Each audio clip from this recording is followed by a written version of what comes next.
Welcome to WebEx. Press 1 to be connected to your meeting.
Bill.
Good evening, everyone, and welcome. I'd like to call the City of Homestead fiscal year 2022-2023 second budget hearing, special call council meeting to order. Madam Clerk, would you call the roll, please? Councilwoman Bailey, Here. Councilman Roth. Here. Councilman Fletcher. Here. Vice Mayor Guzman. Here. Mayor Losner. Here. Thank you. Mr. Manager, are there any additions, deletions, or deferrals? Good afternoon, Mayor. There are none. Thank you. All right, Mr. Attorney? Yes, Mr. Mayor, I am required to read the following statement into the record before we take the first item. The City of Homestead's proposed operating millage rate is 6.1434 mils, which is 1% less than the previous year's millage rate of 6.2055 mils, and the proposed voter debt millage rate is 0.3550 mils. The rollback rate is 5.5056 mils. The proposed operating millage rate of 6.1434 mils is 11.59% above the rollback rate of 5.5056 mils. Thank you. And tab 1 is a resolution public hearing on car number 3603. Mr. Attorney, would you please read the resolution? Yes, Mr. Mayor. Tab 1 is a resolution of the City Council of the City of Homestead, Florida, adopting the final operating millage rate of ad valorem taxation and adopting the final millage rate for debt service on the general obligation bonds for the fiscal year beginning October 1, 2022 and ending September 30th, 2023. Thank you. Mr. Manager, do we have any further staff report on this item? No, Mayor, no further staff report. Very good. I think Councilman Fletcher and I were discussing perhaps a bonus for Mr. Perez for not making us endure the video again. So thank you. Thank you Trust all. me, I'm buying him lunch, so I'll take go. care of him. There we go. All right. Are there any final questions from council on this setting of the millage rate for the coming fiscal year starting October 1st? Council, all right. I'll open the public hearing and ask if there is anyone in the audience or online wishing to speak on this matter. Not appearing then, I'll close the public hearing and let's note for the record that Councilwoman Faircloth Staggers has joined us. Good evening. Councilwoman Faircloth Staggers, any questions or comments on the adoption of the millage rate? No, thank you. So we're all in unanimity with no questions on the setting of the millage rate. All right, if there are no final comments from council, I will entertain a motion for approval. Moved by Councilman Roth. Second. Seconded by Vice Mayor Guzman. Roll call, Madam Clerk. Councilman Roth. Yes. Councilman Fletcher. Yes. Councilwoman Avila,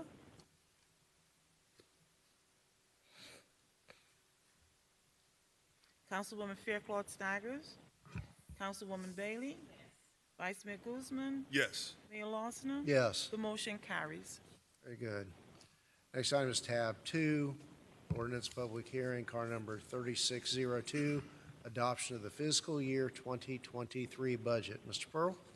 Yes, Mr. Mayor, this is the second reading of an ordinance of the City of Homestead, Florida, adopting the budget for each of the several funds and departments of the city for the fiscal year beginning October 1, 2022, and ending September 30th, 2023, approving capital improvement plan, providing for repealer, severability, and an effective date.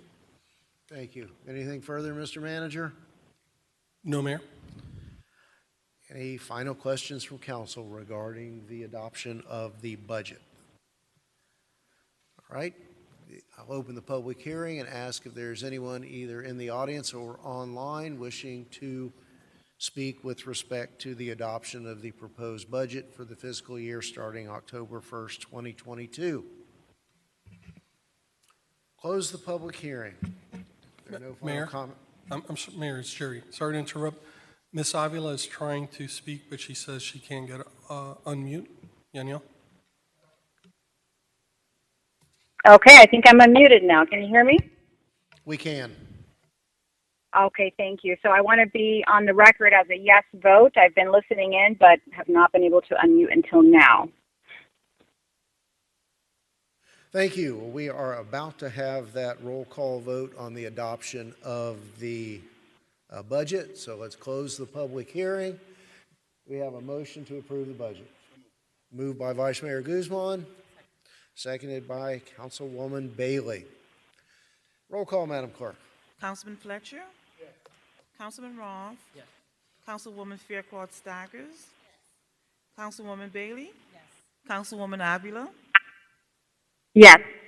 Vice Mayor Guzman? Yes. Mayor Losner? Yes. The motion carries. Thank you. If there is nothing further, this concludes the special call meeting for the adoption of our fiscal year 2022-2023 millage rate and City of Homestead budget. I will now entertain a motion to adjourn. Moved by Councilwoman Bailey, seconded by Vice Mayor Guzman. All in favor? All right, this portion of the meeting is adjourned. Do we have any prohibition against going forward with the presentation agenda now? I think most of the recipients are here. If we can go ahead and do that. I believe Councilwoman Avila has some presentations herself that she wants to be here for. Sure. Do we have an idea of how far out? Councilwoman? Well, the presentations are scheduled for 5:45, so one of my guests is expected to arrive at that time. If there's other presentations, they can go ahead of me, but I am on the road. I'll be there in about 5 minutes. Very good. Thank you. We'll go ahead if Councilwoman Bailey, if you want to go forward. Mine's not here, so go ahead. Oh, okay. Well, we're going to open the presentation agenda. The proclamation that Councilwoman Bailey is going to present, I believe her folks are here. It's on the way down. The actual proclamation is on its Whatever way council wants to do. downstairs, and we'll then take a little break and then re-adjourn for Councilwoman Avila's presentation.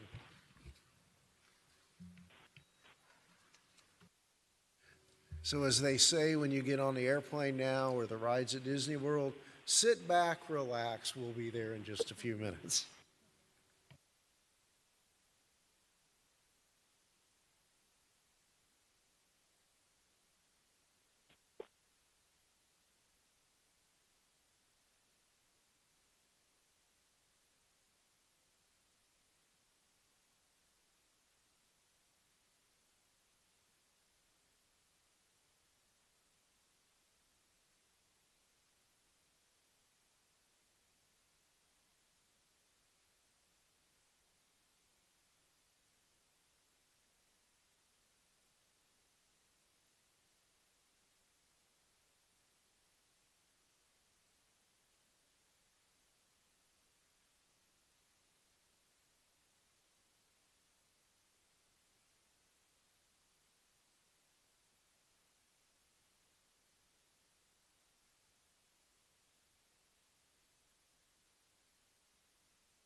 All right, good evening, everyone, and welcome. We're going to try to quickly get through the City of Homestead Local Planning Agency meeting. For the record, today is Wednesday, September 21st, 2022, and it is 5:30 p.m. We'll call this meeting to order. Roll call, Madam Clerk. Councilwoman Avila? Here. Board Member Bailey? Board Member Roth? Here. Board Member Faircloth Staggers? Here. Board Member Fletcher? Here. Vice Chairman Guzman? Here. Chairman Losner? Here. Mr. Ventura? Here. Thank you. I thank you. Are there any deletions or deferrals on the LPA agenda? Mr. Cordino? No, Mr. White? All right. Our first item is the approval of the August 17th, 2022 minutes. Do we have a motion to approve those minutes? Moved by Councilman Ross, seconded by Councilwoman Bailey. All in favor? Mr. White? Yes, Mayor. This is the quasi-judicial section. Please be advised that the following items on the agenda are quasi-judicial in nature. If you wish to comment upon these items, please indicate the item number you would like to address when the announcement regarding the quasi-judicial item is made. An opportunity for persons to speak on each item will be made available after the applicant and staff have made their presentations on each item. Swearing in, all testimony, including public testimony and evidence, will be made under oath or affirmation. Additionally, each person who gives testimony may be subject to cross-examination. If you do not wish to either be cross-examined or sworn, your testimony will be given its due weight. The general public will not be permitted to cross-examine witnesses, but the public may request the local planning agency to ask questions of staff or witnesses on their behalf. The full agenda package on each item is hereby entered into the record. Persons representing organizations must present evidence of their authority to speak for the organization. Further details of the quasi-judicial procedures may be obtained with the clerk. In accordance with Code Section 2-590, any lobbyist must register before addressing the local planning agency on any of the following items. At this time, the local planning agency members must disclose any ex parte communications concerning either tab 2 or 3 on this evening's agenda. Any disclosures on these items from any council member? I'll disclose that I have spoken with the owner's representative with respect to tab 3 on the Reyes and Castro Investments, LLC. Hearing no further ex parte communications at this time, I would ask the clerk to swear in any persons who wish to testify on any quasi-judicial item. So anyone in the audience who's wishing to speak on either one of these tabs, tab 2 or tab 3, please stand to raise your right hand to be sworn by the clerk at this time. Do you hereby swear or affirm to tell the truth and nothing but the truth, so help me God? Thank you. You may be seated. The first item for consideration this evening is tab 2. This is an ordinance of the City of Homestead, Florida, approving the rezoning as requested by DRIP Hydration East Coast Management, LLC, of an approximately 0.216 acre parcel of land from R1, one family zoning district, to professional business restricted B1A zoning district for property located at 44 Northwest 17th Street, as legally described in Exhibit A, providing for conflict, severability, and providing for an effective date. Thank you. Mr. Cordino? Yes, sir. We're recommending approval of the proposed ordinance requesting the rezoning from R1, the one family district, to the professional business, the B1A. The applicant is requesting the rezoning from this for the property, which is about a 2/10 of an acre. It's currently zoned R1 with the future land use designation of light commercial use. And according to the city's comprehensive plan, the light commercial use is implemented by the B1 district. So what they're going to is completely appropriate. And so I think it conforms with all of the aspects of the city code. It doesn't introduce any uses that wouldn't necessarily want to be there. And so we're recommending approval. Thank you, Mr. Cordino. Are there any initial questions from council? Mr. Vice Chair.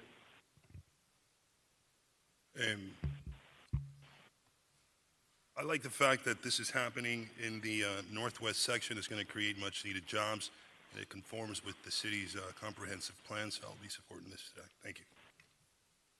Thank you. Any further questions or comments? Is the owner or the owner's representative present? Okay, I'll open the public hearing and ask if there's anyone here wishing to speak on this matter. And we'll close the public hearing, and then I will entertain a motion for approval of this item. So moved. Moved by Vice Chair, seconded by Councilwoman Bailey. There are no final comments. A roll call vote, Madam Clerk. Board Member Roth? Yes. Board Member Fletcher? Yes. Board Member Avila? Yes. Board Member Faircloth Staggers? Yes.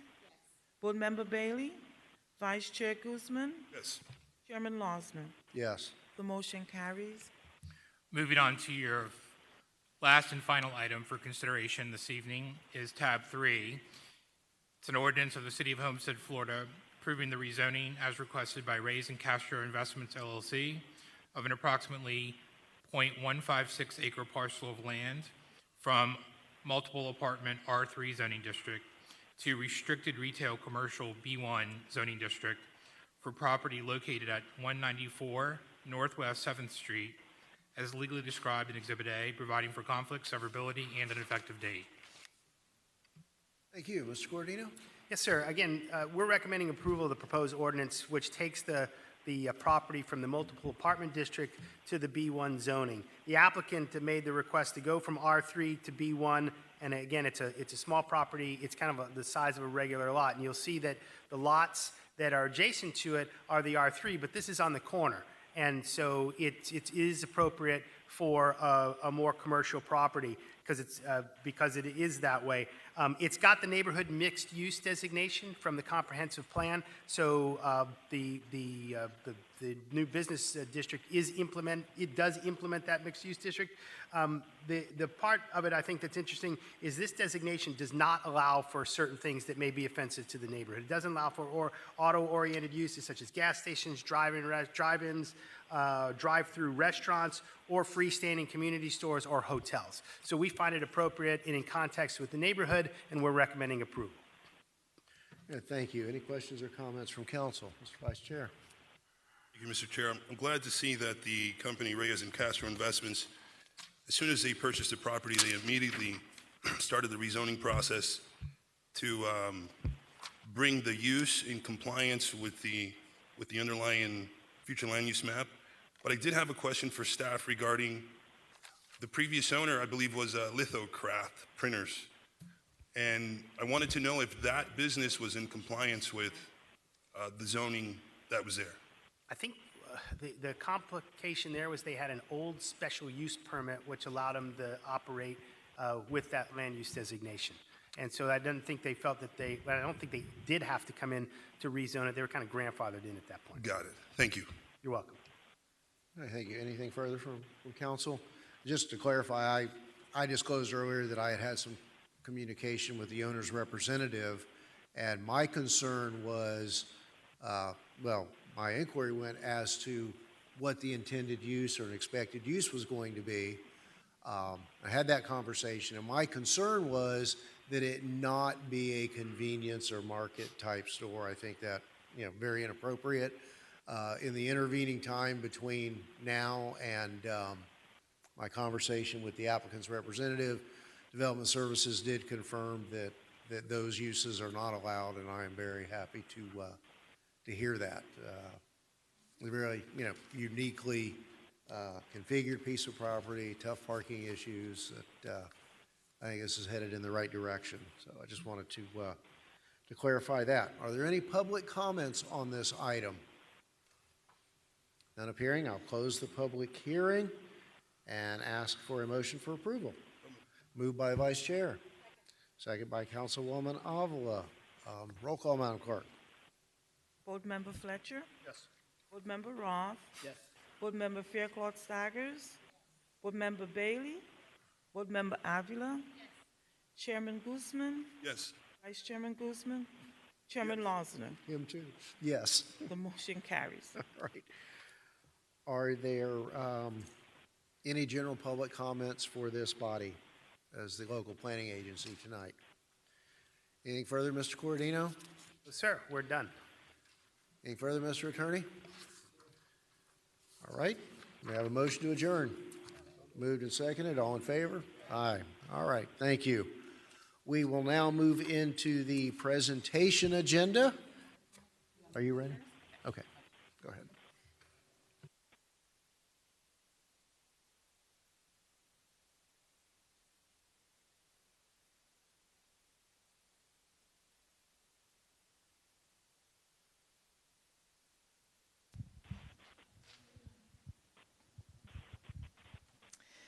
Good evening, everyone. It is still very, very, very nice to have so many people in the audience. So thank you, everyone who came out today. I have the pleasure of presenting this month's artists in the spotlight. So if all of our artists would please come stand here with me. We have Diana, Alvin, Lorenzo, Shannon, and I'm not sure if Jorge was able to make it yet. Perfect.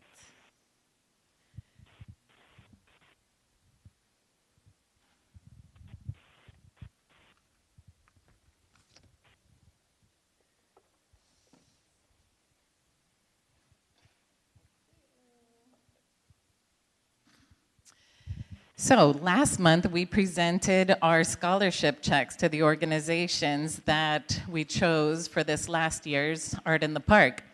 And I'm glad we have our commissioner here because we get to give him another hand. He matched our scholarships, and for that, we are truly thankful. So one of our main goals with Art in the Park and Art Walk is to inspire a new passion. And these fabulous artists here did just that. So as a little token of thank you, we are setting up a really cool gallery night for you at the Seminole Theater where they can sell their work and be able to showcase some of the different types of artwork that they do. So our gallery night at the Seminole Theater will be October 13th at 6 p.m. If you can't make it out to the Seminole Theater, we will also be sharing on our social media all of the artwork that they share with us, as well as pictures from Art in the Park. And it's so cute to see the kids coming up to them and they're explaining a little bit about their process. So we're really excited to share that as well. So if you guys would like, can you hold up some of your beautiful artwork here for the community to see? And if anybody would like to say a few words, you are more than welcome to. All right, let's hear it for these amazing artists.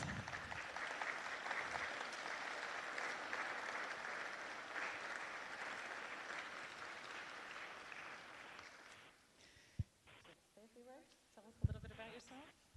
Hello, everyone. How's everyone doing tonight? Everything all right? Yeah? My name is Alvin Surreal, and I'm a local Miami artist, born and raised, and it's truly an honor to be here because Homestead is a dear neighborhood of mine. You know, I've always passed by here, and I have truly a lot of respect for the consuls and the policemen that are here present with us. So it's truly an honor, again, for Hispanics and just to be here. Jennifer, thank you so much for having us here. Thank you.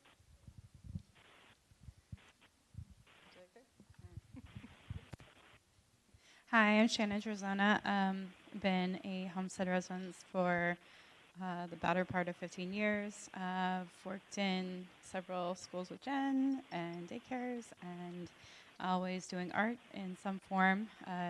Some of you might know me from City Church art, but now I'm kind of doing my own thing, and I'm happy to be a part of this. Thank you. Hello, my name is Jorge De Leon.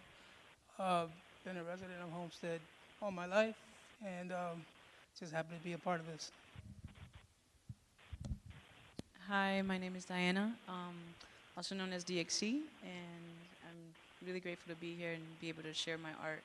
I'm actually located in Broward County, so it's really exciting to actually step out of there and meet some new people from Homestead and be able to show my work. You guys can also find my artwork at DXC Studios on Instagram or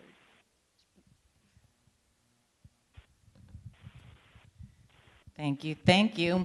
So as I mentioned, we're going to be sharing your work on our social media, so you can send us all your handles so we can share those as well. Mine is at Homestead CW Bailey or Jennifer Bailey on Facebook. All right, thank you guys so much, and we hope to see you out at the Seminole Theater on the 13th at 6 p.m.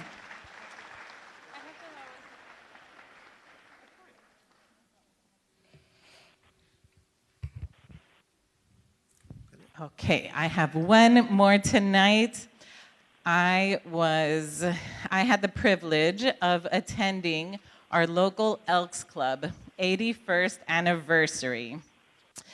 We celebrated their brothers and daughters and their very long-standing commitment to our Southwest community.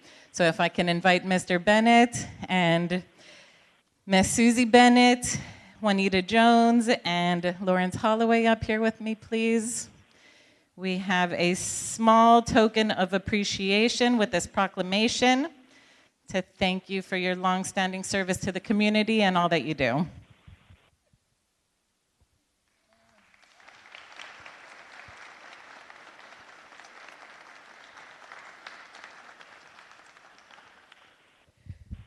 So I will read your proclamation, and then you are welcome to say a few words.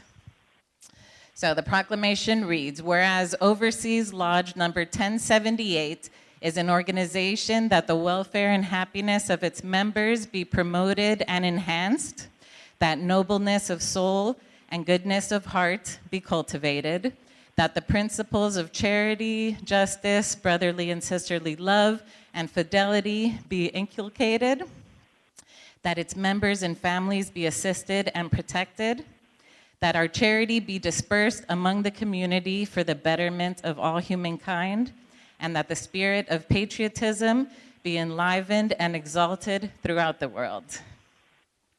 Whereas under the exalted ruling of Mr. Robert Bennett, the Lodge has annual meetings for its members while giving back to the community in ways such as sponsoring local youth athletes, Thanksgiving Day baskets, Christmas dinners, and donating the building to provide a safe place for locals to host events such as dances for the youth, baby showers, receptions, and more. Whereas Mr. Robert E. Bennett joined the Coral City Elks Lodge number 610 in 1970 in Key West, Florida. And in 1983, Mr. Bennett was appointed District Deputy Grand Exalted Ruler. His commission was received by Donald P. Wilson. And whereas Mr. Bennett moved from Key West to Homestead in 1986. At this time, Mr. Bennett was granted a demit from Coral City Elks Lodge number 610 and elected Exalted Ruler of Overseas Elk Lodge number 1078. Still holding the title as of today, 36 years later. The Overseas Lodge number 1078 received the official charter on August 16, 1941. Therefore, our mayor, Stephen Losner, does hereby proclaim Wednesday, September 21st as LBPO, Elks Lodge number 1078 and Temple number 745, 81st Annual Brothers and Daughters Anniversary Day.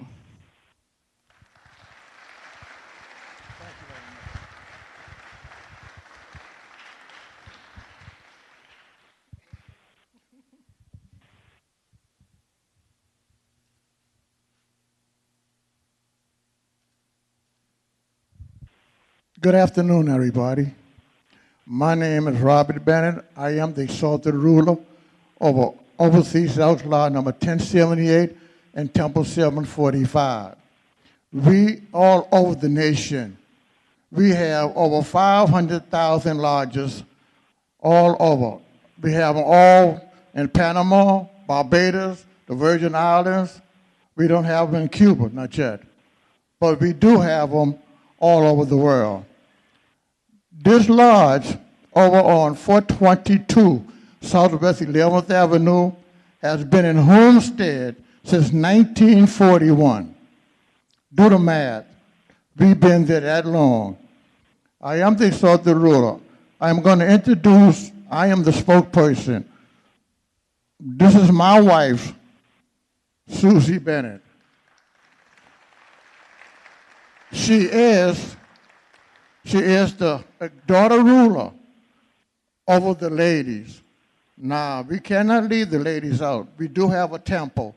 She is the daughter ruler. Next to her is our financial secretary.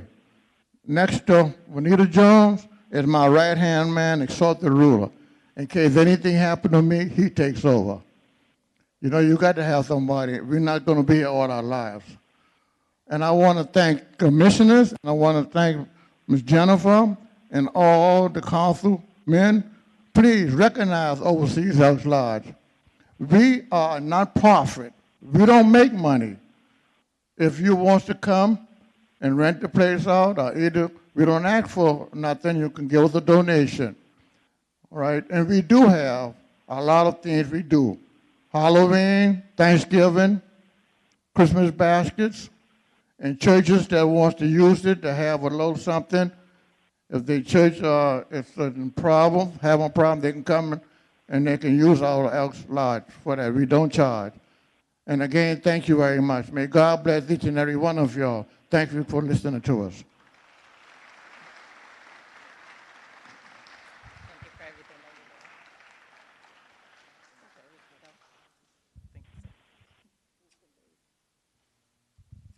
All right, that concludes mine. Thank you, Mayor. Thank you, Councilwoman Bailey. Councilwoman Avila, are you ready? Yes, I am. Bailey, please stay with me. And Councilman Fletcher, if you can come down. And I invite you, Councilwoman Patricia, to come with us. Being involved in education, I think this is so important. And we have with us today as well Commissioner Keone McGee from Miami-Dade County. Thank you. So if you've noticed, we have packed the room tonight with men and women in blue and in gray and in beige and all the different colors representing Homestead and Miami-Dade County. And I brought you all here today because in recent events, there have been several incidents involving gun violence in schools here in Homestead. Thankfully, there were no tragedies, but because of the heroism and the brave response, swift and efficient response that we had from our local PD and accompanying agencies, we were able to make the arrests of those that were responsible for the threats, and our schools are safer and our communities are safer because of it. And so while every day, all of us, we go about our day taking for granted our safety and taking for granted the peace of mind, you all are out there protecting us. And so I want to thank you, and I want to remind this body and remind our city and all the residents watching today of how important your role is. So please know that we are very, very thankful and we recognize you. And so when this happened with not just one but two of our schools recently, of course I had to call Miami-Dade County, and Janie Oliveira was so awesome with helping us put together some certificates that Commissioner Keone McGee has stamped his seal of approval, as well as has the mayor of Miami-Dade County stamp on there too. So at this time, I'm going to recognize our Homestead Police Department. I'm going to read the names of all those that were involved in attending the Keys Gate situation that occurred. So when you hear your name, please come up. Actually, I'm going to invite all of HPD. If you're here representing HPD, please just come up right now. We're going to give the stack to Colonel Kennedy, and then you can, pass those out when you get back to the station. But I am going to read your names for the record. And several of you that are here with the special investigative units could not be here in person, but we are recognizing you as well. So we have Colonel Scott Kennedy, Captain Raymond DeJohn, Captain Yanko Rodriguez, Captain Garland Wright, Captain Fernando Morales, Lieutenant Tony Trad, Lieutenant Michael Acosta, Lieutenant Eric Reyes, Sergeant Manny Ferrer, Sergeant Rob Salinas, Sergeant Carlos Garcia, Sergeant Victor Agosto, Jose Murillo, Sergeant Robbie Tate, Sergeant George Reyes. I saw you here. If you're in HPD, I want you up here now, please. Thank you. I want you all up here. I want us to clap for you.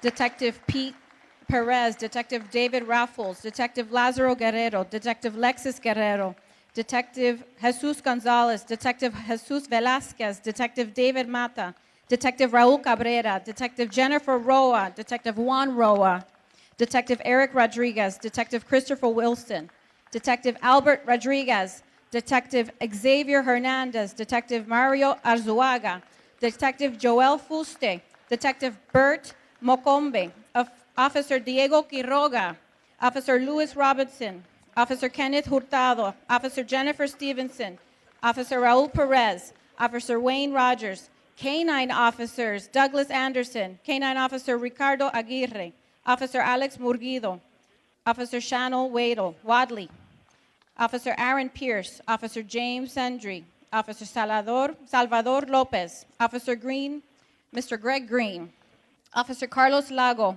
Officer Ahmed Thacker, Officer Raquel Gasca, Officer Antonio Tanner, Officer Veronica Blanco, Officer Yadiel Rodriguez, Officer Christian DeJohn, Officer Chanel Wadley. Oh, that's a duplicate, sorry. Officer Philip Beaver, Officer Israel Perez, and Officer Eileen Calvo, and Officer Victor Lugo.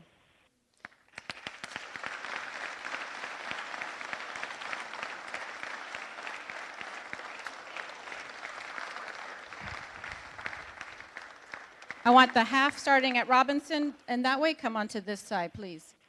Yes, come on over here. And I would like to have Commissioner McGee read what the certificate says, please.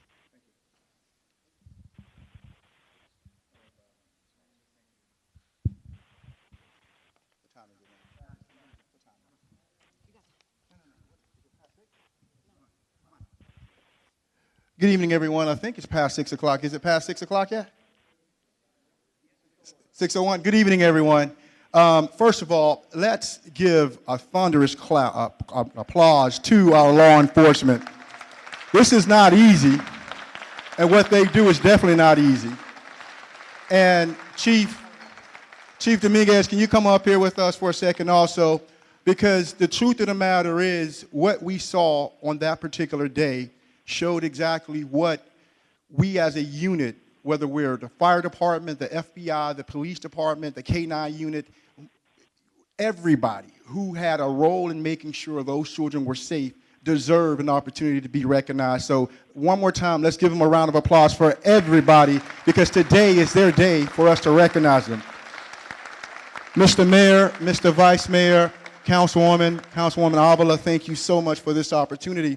And I brought up our chief at the county because at the end of the day, we couldn't be where we are and do what we do without the oversight and more than anything but the protection and the logistical services provided by the Miami-Dade County Police Department.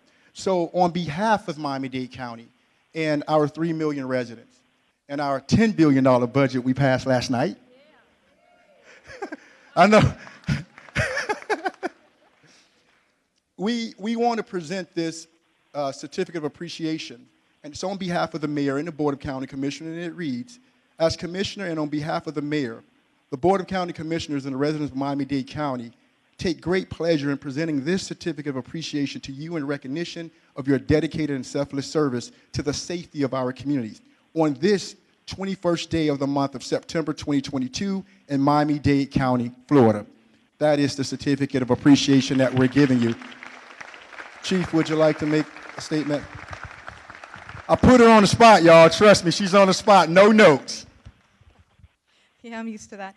Thank you so much for inviting me to your home. I grew up in South Dade. This is my home, and I'm really pleased to be back. It's only been about 2 weeks since I've been in my new assignment, but I couldn't be more proud of the men and women behind me and in front of me who every single day just do what they do and do it so well, and in service to the community, to each other, and to our many visitors that come through here. So congratulations. Thank you for all you do.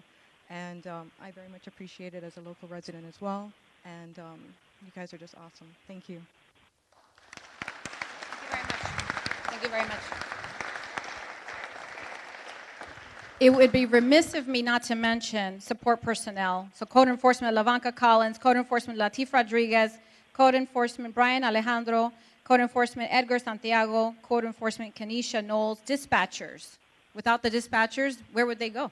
All right? Christy Perry, dispatcher Melanie Daman, and Nicole Preshong. and of course our social media, who was keeping everyone alert of what was going on, Paula Carballosa and Alicia Reyes. Thank you for what you do with our police department here in Homestead. We love you, okay? And you don't get told that enough. Thank you, thank you, thank you, thank you, thank you.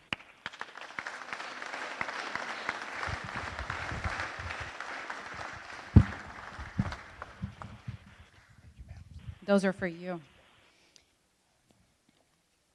All right. Next up, we're going to recognize the Miami-Dade County School Board, and I'm going to hand it over to Patricia. Good evening, everyone. Thank you. And thank you so much, Councilwoman Avila, for bringing forth this very important presentation. Before I acknowledge and recognize those members of the Miami-Dade County Public School Board who supported this effort, I would be remiss if I did not acknowledge the school principal who's here this evening from Keys Gate Charter School, Ms. Kareem Baez, and the work, yes, and the work that your team did inside the school to help bring forth this resolution. As a school principal, I recognize the training that takes place to prepare our teachers, support staff, and students for incidents like this. When we put that theory into practice, it's an entirely different level. So thank you so much for the work that your team did to help bring forth a very positive resolution. And to the parents, it's very important that you talk to your children about the decisions that they make. Because when they don't make the right decision, we have all these people right in here that will unfortunately have the consequences inflicted upon them. So have those tough conversations with your children to ensure that this doesn't happen anymore. And I challenge our agencies to be proactive, to go into the school, the mental health coordinators, to have these conversations with students about what happens when they do things as such. So thank you so much to your team, and send our best to everyone at Keys Gate Nation, as you say. So although I'm not here representing the Miami-Dade County Public School Board, I am honored to acknowledge those that played a part in this. So if you are here on this evening, you will please join us up front.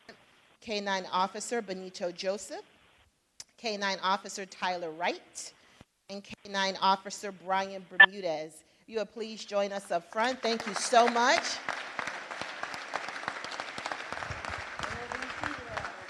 Thank you.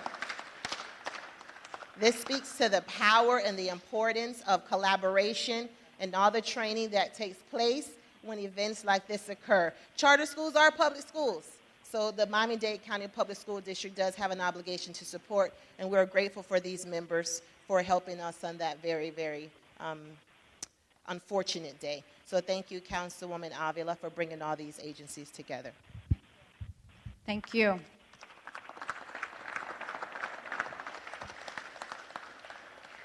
Next up is our Miami-Dade Fire Department, who also attended and assisted.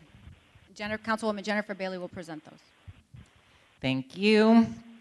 So just in case you didn't hear that before, have those tough conversations with your children. Nothing is going to change if they don't understand the gravity of these false alarms, and obviously the gravity of the non-false alarms.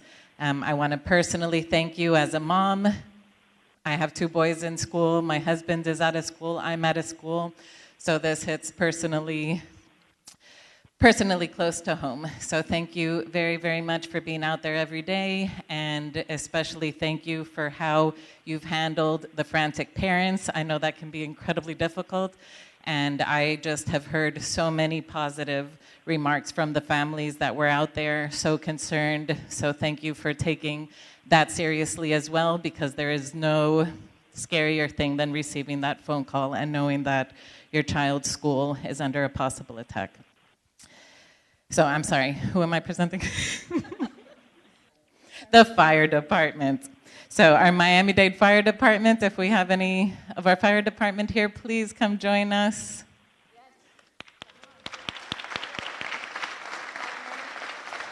We have Joel Jimenez from Battalion 10, Ladder 66, Lieutenant Melanie Rogers, Firefighter Michael Huiz, Firefighter Keenan Brown. From Rescue 77, we have Lieutenant Eric Langle, Firefighter Frank Garcia Jr., Firefighter Joseph Phillips. And our District Chief 74, Ralph Baina, and District Chief Mark Benitez, and Assistant Chief Greg Rubin. Thank you very much. Thank you very much. Our firefighters, I mean, you are always there. Doesn't matter what the call is, so thank you very much for doing that. All right, we have a picture? And you got your certificates. Thank you so much. All right. Next up, we're going to do our United States Customs and Border Patrol. Can you imagine all of these people responding to one call, one incident? This is why it's so important to recognize you, because when we needed you, you all showed up. This is phenomenal. And you can't even imagine it unless you actually see it. Like, these people were working behind the scenes, making sure that your children were safe in that school. Customs and Border Patrol interdiction agents Caleb Wilson, Jeremy Smith, Victoria Correa, Jake Boyer, and CBP Supervisory Special Agent Hector Rojas. If you're in the house, please.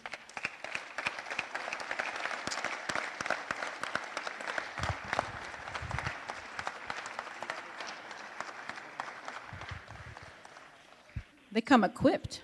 I haven't seen you guys in person. Nice to see you.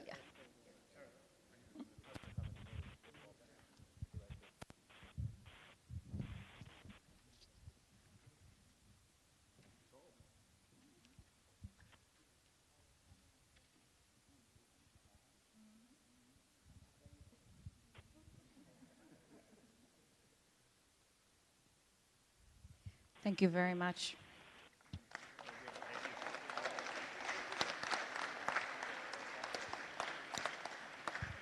Now for our Miami-Dade Police Department Priority Response Team, Hector Aleman, the Sergeant Hector Aleman, Officer Jacob Lendick, Officer George Narvaez, Officer Jesse Ramirez. I saw you in the room, Jesse. Come on up.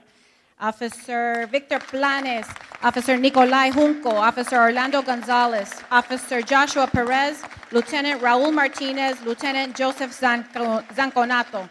Thank you, thank you, thank you.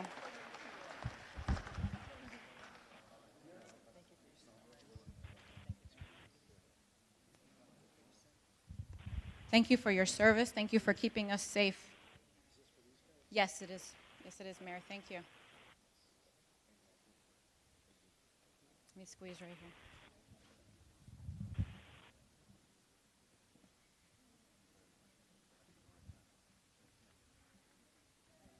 Guys, squeeze it in.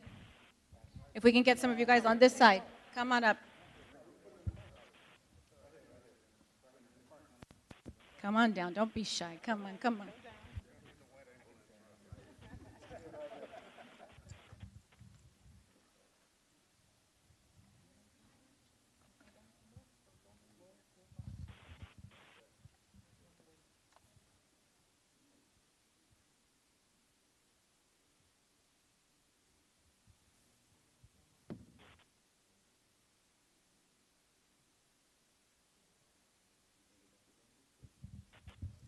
Thank you very much, guys.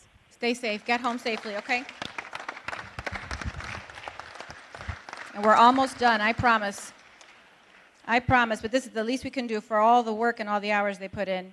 We want to also recognize North Bay Village Sergeant Manny Casais and his family members, Yamila Brief and Nicolas Casais, his son and daughter. They're here. Isabela, Sophie Veres. Apparently they have a student at Keys Gate. That's for you, sir.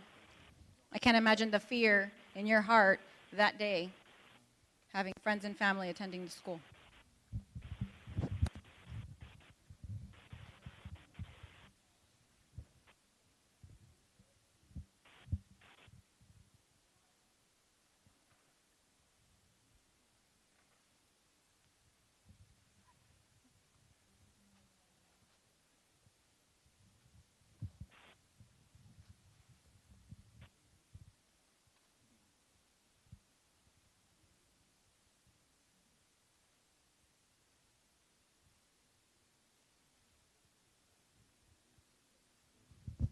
Thank you.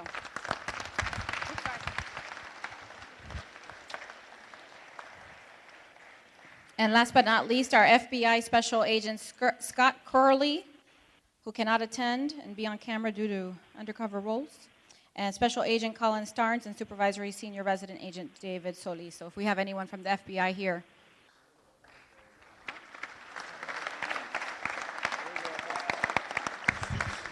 The suits.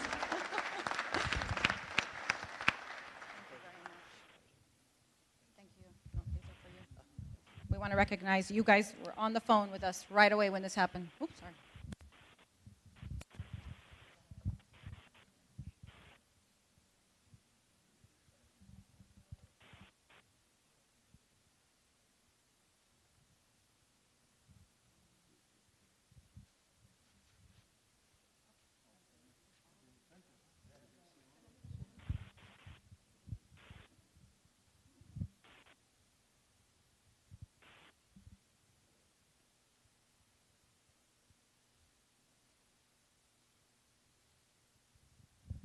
Thank you.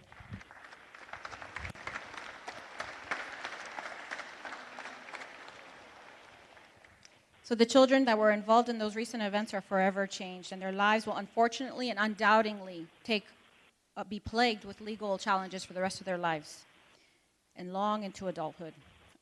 And for what? For showing off a fake picture, for sending themselves a text message to show off a gun that they had at home. It's important that our parents know the effects, and I'm challenging our commissioners and our student body and our administration to continue enforcing the education requirements so that they know that this is nothing to play with. Because our men and women in blue, we will find you, and we will hold you accountable, and you will go to jail. For what? For a fake text message. So, Commissioner, any closing remarks? I think I read their names. Our K-9 units, I read your names. Oh, Miami-Dade County Police Department K-9 units. Samantha Machado.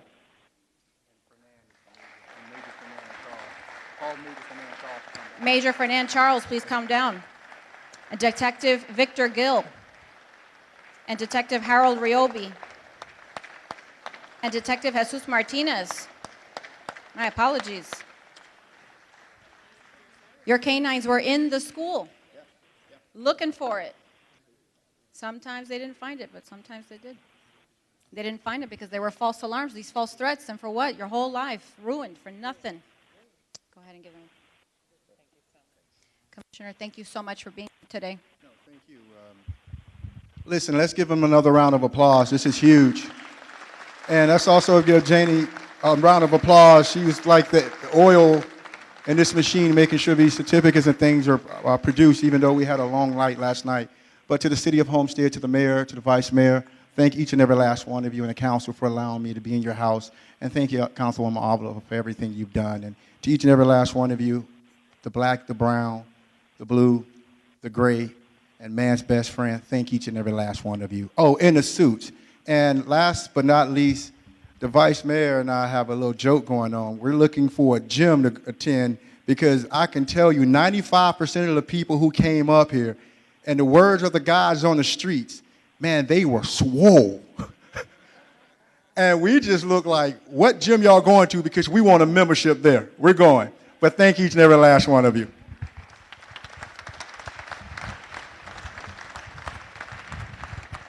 And I want to give an opportunity to our mayor and our vice mayor to say something before we close out and go into our council meeting. Of course, you have all of our support. At first, I was just inviting Councilman Fletcher and Councilwoman Bailey because the schools that were affected were in their districts. Then I said, of course, Councilwoman Patricia, she's in education. And then, of course, this is a team effort. Up here as a team, we all support you. And we want you to know that you are making a difference in our community. And I pray for you on a daily basis. And we love you. Here, Vice Mayor. Thank you, Councilwoman Avila. I wanted to say a few words and just, again, thank you to our law enforcement and our first responders for the work that you guys do. It is obviously very appreciated. I wanted to highlight Homestead Police Department for recent activities that have happened over at James Archer Smith Park. I had a meeting with a few elderly residents who live adjacent to the park, and their quality of life was being disturbed with loud music, honking horns, people beaming their lights into the people's homes. I sent an email over to our city manager. He quickly got it over to Colonel Kennedy and the chief, and it was all hands on deck every single day afterwards. And it's very impressive when you are there physically seeing exactly what's happening, because you get to see firsthand exactly how the police officers come out. They're not rude, but they immediately take order and they bring it back to what it's supposed to be. So I want to thank you, Colonel Kennedy and Chief Roll, and the entire Homestead Police Department for what you guys are doing in the Northwest section and the James Archer Smith Park. Thank you.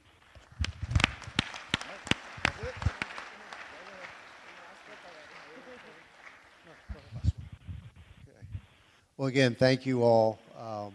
Appreciate the opportunity to greet most of you, and to our Homestead folks, whether you're law enforcement or code enforcement, whatever department you were in and you've been at these incidences, as I said to the guys out in the lobby as they were leaving, we know it's what you train for. We want to continue to be able to provide all of that kind of training. It's not something we ever want to do, but it seems as though that's the world we live in now. And you're there and you're up to the task no matter what it is each and every day for us. You know, whether it be over James Archer Smith Park. I got those same phone calls, and whoever was parked there that first night saw my wife and I riding around to see what was going on. You were there, and you're there quickly. Wherever there is, you're always there. And I just want to repeat what I said the other night at the State of the City. Your mayor supports you and understands that no city employee, no matter which department you are in, is not any more important than anyone else. We are a co-equal team, and I am here to support each and every one of you. So thank you, Councilwoman, for putting this together.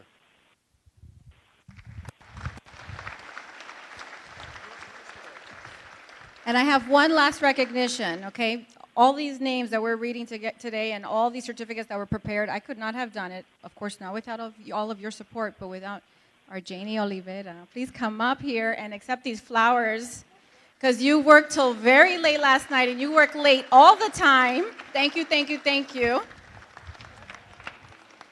I owe you coffee and croissants. Thank you so much for helping us make this happen. Anyone else like to say something? Our community police officers, thank you for everything that you do. And do anyone else want to say something? No? All right, we're going to close out. Thank you very, very much. Oh, yes, please, a picture with our community police officers. Absolutely.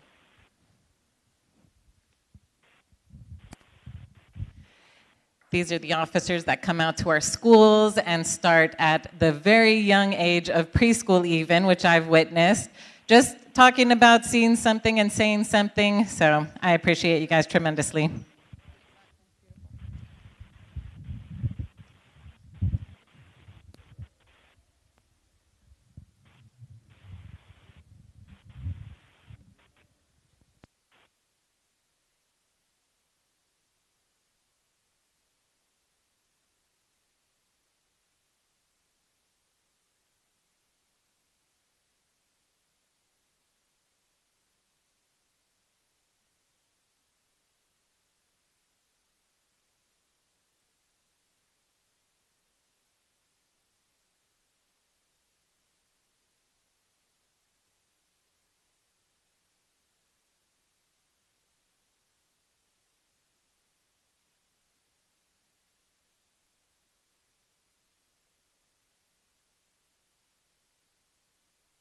Yeah, thank you all, and that concludes our presentation ceremony. We're going to take a quick break, and then we will convene the regular city council meeting for this evening. Thank you all.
All right, let's, as they used to say, let's get this show on the road. If council members will take their seats.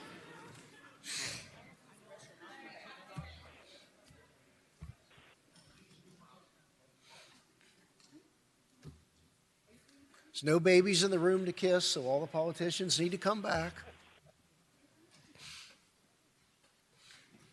1, 2, 3, 4, 5. We're good. Okay. The pastor's here. Yeah, good. Okay. She'll be right back. Good evening, everyone, and welcome. I'd like to call the City of Homestead City Council meeting to order. Today is Wednesday, September 21st, 2022, and it is now 6:32 p.m. Everyone could please rise. We'll have the invocation by Pastor Marcus Assis, pastor of the Crossbridge Church, followed by the Pledge of Allegiance, led by Councilman Fletcher. Pastor? Can you come forward?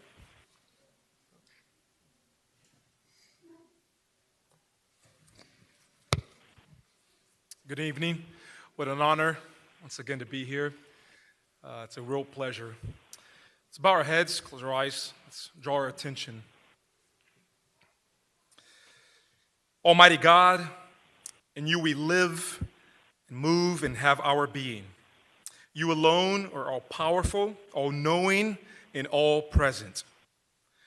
We have come to ask your special blessing on this evening.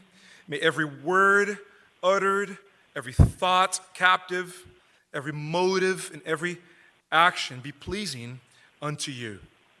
Lord, we lift up to you our city leaders, our mayor, Steve Losner, our vice mayor, Julio Guzman, every one of their advisors, and our amazing team of councilmen and councilwomen. Place a hedge of protection around them and their loved ones. Give them your wisdom, your courage, and bold selflessness to only lead from a place of honor and equity, seeking the peace and the prosperity of the city we so much love, and to labor for the flourishing of our community.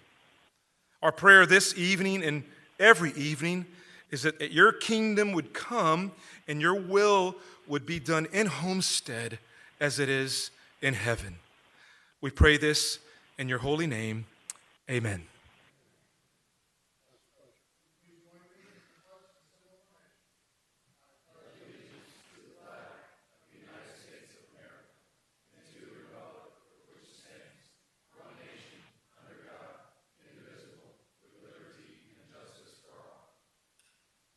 Please be seated. All right. So roll call, Madam Clerk. Councilwoman Bailey? Here. Councilman Roth? Here. Councilwoman Faircloth Stackers? Here. Councilman Fletcher? Here. Councilwoman Avila? Here.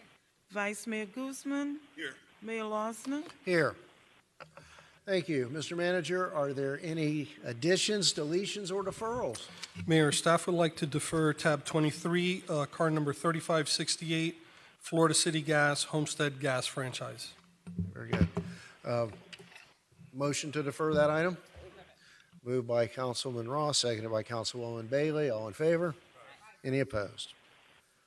All right. First on our agenda tonight is tab 1, car number 3646, a presentation regarding an update from the Seminole Theater. I know you all have been patiently waiting through the other presentations, and please, welcome back and invite you to the podium or wherever you need to be.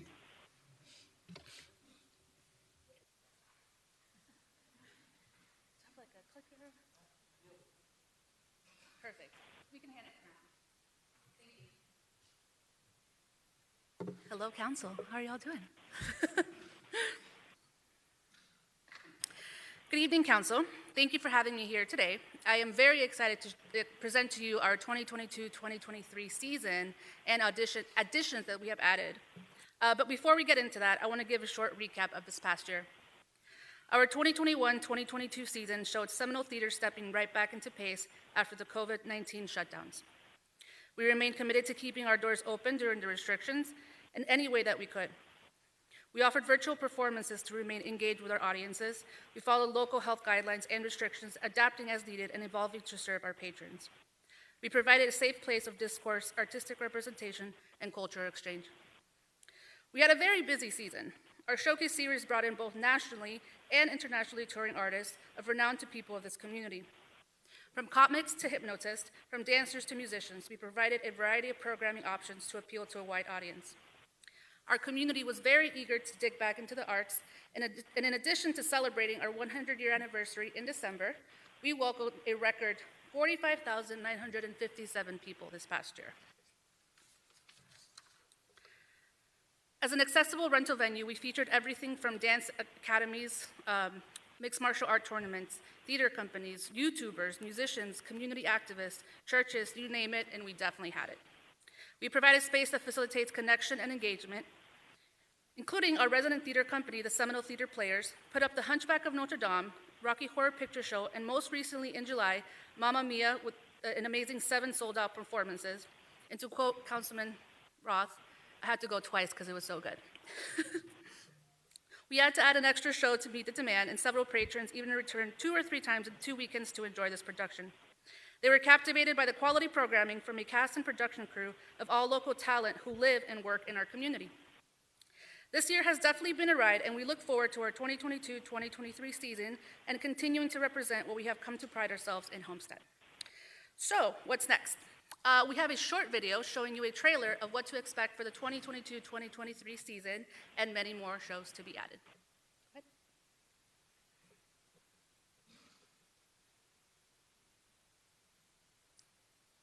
Technical difficulties, 1 second.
So as you can see, there's a little bit of something for everyone. That's so good, we play it twice. Just kidding. There's a little bit of something for everyone, and we'll continue to add more shows, and this is why we're here for the community and yourselves to let us know what you want to see on stage and for us to bring it to the Seminole Theater. In addition to the Seminole Showcase series, I am excited to announce the community feature highlights. This will serve to celebrate diversity within the arts with a special focus on giving opportunities to historically disfranchised communities, and this will accompany our education and community outreach into school and local organizations through Miami-Dade County. This season, we have shows coming up called Kaleidoscope, Be the Dream, and Ladies of Simone. We will partner with local artists and theater professionals to present performances of historical import and high quality. For this season, we've partnered with the FIU Theater Company, as well as we're looking into partnering with the MDC Theater Company to make these shows come to life. Next, we have the Seminole Theater Players. who operate under the Friends of the Historic Seminole Theater, and I do have some of my board members who, without them, this would not be possible, so thank you to all of you that are here. Our community's favorite series will bring back Rocky Horror Picture Show, Once on This Island Junior Musical, and Jekyll and Hyde in the summer series. The Friends of the Historic Seminole Theater are also planning to bring back favorites like dance classes and continue supporting the Artist in the Spotlight program led by Councilwoman Jennifer Bailey. Thank you. The Seminole Film Series is also making a comeback. Not only do we showcase classics, but we also add a fun, interactive twist to every movie. This season will be featuring mutant pumpkins from outer space and a trick-or-treat bash, a Christmas event of Smurf's Christmas Carol and Pajama Party, and a Valentine's Day adult event for Dirty Dancing paired with couples dancing, chocolate, and wine tasting. Lastly, the Seminole Theater rolls out its Homestead Local and Live series. I can say that this was actually inspired by the incredible work that the CRA has recently been doing lately and all the efforts they've been putting into downtown Homestead, and I thought it needed a little bit more push, so we're going to start this series called the Homestead Local and Live series. It highlights artists and artisans in our backyard, providing interactive events in our studio spaces. The goal is to not only be a premier place for locals, but a sought-out destination for our neighboring communities as well. This season, to start us off, we have some fun events. The Ghost Hunt Theater History Tour, that will be right around Halloween time. A Speakeasy and Cabaret series that will take place in our secret room. And a Mommy and Me painting class that will be around Mother's Day. To keep you updated on some of the changes we're working on in the satellite spaces, we are converting our upstairs studios into multi-use black box theater. This will give people more of an opportunity to have access to theater spaces without renting the theater for those that cannot do that yet. We're also finishing the renovation of our terrace and secret room. It will host some of our new series, such as the Speakeasy that I mentioned, and it will overlook the beautifully revamped Losner Park, soon to be open. In closing, the Seminole Theater will continue to be a creative hub for theater, music, dance, and education in the South Miami-Dade County and Upper Keys, making live performing arts accessible to the diverse community of Homestead region and attract established and emerging artists of excellence locally, nationally, and internationally. Thank you. Thank you. Don't run off. Yeah. And not to usurp staff, but, those light bulbs, seem to come on over my head at the inopportune moments. Maybe your Seminole Theater players could reprise one of their show-stopping numbers for the new Losner Park stage as part of the opening event. We actually are in talks about it already, so definitely a possibility, and I think anytime that we can showcase any artists in our community, why not do it? Yeah, that was just so popular and well-received and still talked about that, Absolutely. That opening event that's coming up could be a real opportunity to show what can happen at the Seminole Theater to, I hope, thousands of folks who come there that day for the park reopening and the many events that are going to happen. So thank you and best wishes for a great new season. Thank you. I appreciate it. Thank you, Council. Mayor. Thank you. Thank you, Catherine, you and your staff for everything that you guys do. It's really makes us proud to see how you've turned that theater around. It's a true beacon of pride. I did want the community to understand a little bit what exactly is the role of the Seminole Players. How do they play into the theater? Sure. So the Seminole Players, it's under the umbrella of the Friends of the Historic Seminole Theater, the nonprofit that worked with the City of Homestead to get it reopened back in 2015. And among many of the things they do, one of the things they do is the Seminole Theater Players Theater Company.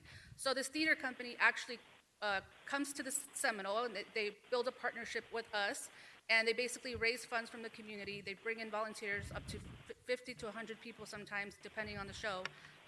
Some of them non-paid, some of them volunteers, and they work for about 6 months to put on these shows, again, volunteer basis, as well as their board as a volunteer basis.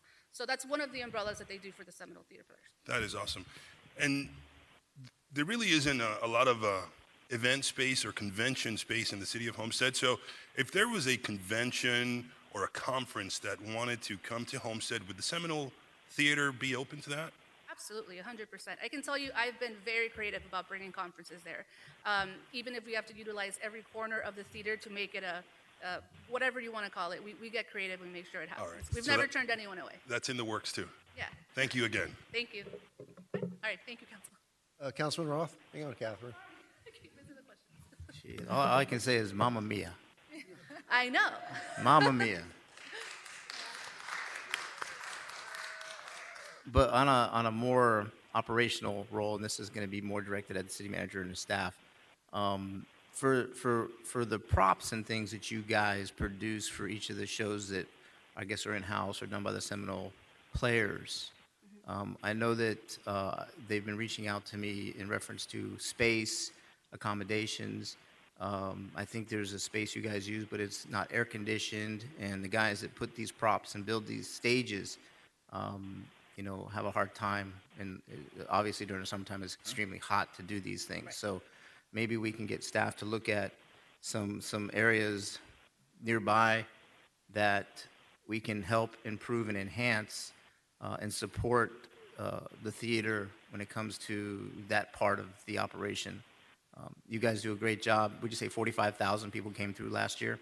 And that's a lot of people highest coming to number, Homestead. yeah. So, but we got to try to help them as best as we can. And as she said, most of the players are volunteers. The people that build the sets and the props are volunteers as well. I'm not sure where you get all the materials from and who pays for all that stuff, but from the city side, you know, it's a very important operation in the city that we got to give them the ability to do the things that they need to do to put these shows on for us. So in a comfortable and encouraging manner. That's all I have. Thank you, Mayor. And Councilman, we did meet with Catherine, I want to say it was about 3 weeks ago, on site with staff to see what we could do at that facility for the setting up of the stage. All right. Thank you, other Catherine. questions? Appreciate it. All right, thank you. And thank you all. Mr. Mayor, I Yes. think we got a couple here real quick. Okay. Chime Hi- in. Hi, Catherine. Ladies first. Go ahead. She wants me to. Okay, Mr. Fletcher. We'll let her have the last word. Catherine, how are you? Great to see you. And it's been a while since I've been to the theater, a lot of it due to COVID and things of that nature. But I wanted to point out the fact, and I did have this discussion with the city manager and his assistants here the other day, that we're soon approaching another spotlight on the city of Homestead with the races coming back next month in October. And I think it's very important that we try to focus something in the downtown area as far as a concert or some type of draw during that race weekend in order to help bring additional attention to downtown. I know it's going to be a little tighter this year because Losner Park is not open, but if there's something we can do to focus and get somebody in here for that Saturday night of that race weekend, I think it helps bring more attention to downtown. And us as a board, we can all help push that and bring the news media and things like that down here to help focus a little more on the city of Homestead. Okay, I'll definitely Thank you take so note of much. that. Yeah. Good. Councilwoman? Thank you, Mayor, and thank you, Catherine, and to your board for the work that you're doing to bring these creative experiences into our downtown. And your presentation and looking at the trailer is very exciting. And I have not been to the Seminole Theater participating in your events as much as I have been in the past because I don't necessarily see events that appeals, you know, to me and my family and to the community. And when I look at the attendance at the events, I notice that there's not a large population of African Americans attending and participating in the events that you have there. So how can you use your creativity to actively engage and activate the African American community to ensure that they have a greater access to the Seminole Theater? Sure, I hear you, and that's something I've heard before, and that's something that's very important to me personally. Diversity is the most important thing I look at when I'm creating the season. Not only did I include that this season, more shows to be added, but that's why we created the Community Spotlight series, it's part of our showcase series. The 2 shows, there's 3 shows on there, but 2 of them are particularly aimed to be presented in February, and we're highlighting the African American community, and the partners that we have are going to be through Phillip Church and What If Works. We're going to go reach out to different churches in our community and make sure that they feel comfortable coming in and obviously like what we're presenting. And if they have opinions about what we're presenting, adapt to that and make changes. And again, for me, the most important thing is providing entertainment for everyone in our community. Right, I think it's very important for theory and in practice. I'm very familiar with Phillip Church and What If Works. He has a proven track record, and I'm excited to see him on there.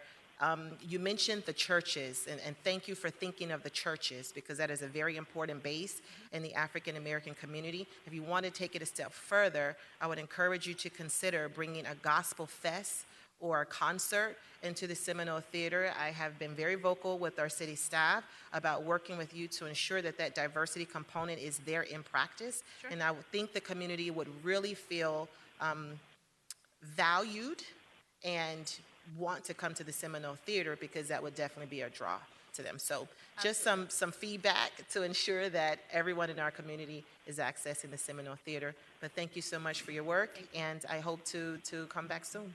All right, we'll see you Thank soon. you. All right, thank you. Thank you. Good night. Appreciate you being here.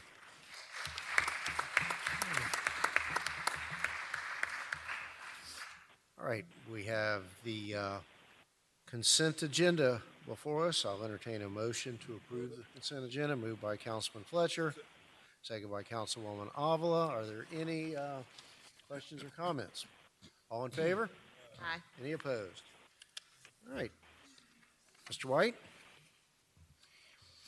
Yes, Mayor, Council, this is the quasi-judicial section of the agenda. Please be advised, following items on the agenda are quasi-judicial in nature. If you wish to comment upon any of these items, please indicate the item number you would like to address when the announcement regarding the quasi-judicial item is made.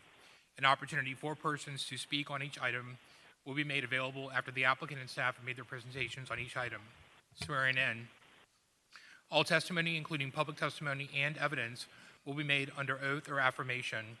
Additionally, each person who gives testimony may be subject to cross-examination.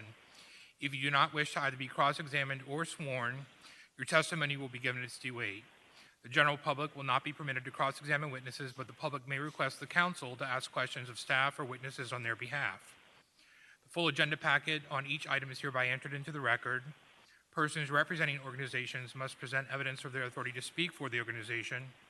Further details of the quasi-judicial procedures may be obtained from the clerk. In accordance with Code Section 2-590, any lobbyist must register before addressing the council on any of the following quasi-judicial items. So at this time, I would ask council members to disclose any ex parte communications concerning any items on the quasi-judicial agenda this evening. Any additional disclosures? Councilwoman? Yes, tabs 16 and 17. Thank you. Councilman Fletcher? Tabs 15 through 17. Vice Mayor? Tabs 15 through 17. Councilwoman? I don't have any. All right. Councilwoman Avila? Yes, I recall conversations on tab 15, and I think tab 20. Councilman Roth? Yeah, that's what I. Yeah. And other than as disclosed in the meeting earlier tonight with respect to tab 20, I have no additional disclosures from last meeting on first reading. All right. So at this time, I would ask anyone in the audience who is, wishes to speak on any of the quasi-judicial items this evening to please stand and raise your right hand to be sworn in by the clerk. Do you hereby swear or affirm to tell the truth and nothing but the truth, so help me God? Thank you. You may be seated. Mayor, with regards to tab 15, 16, and 17, those are all applications that are contingent upon or predicated upon the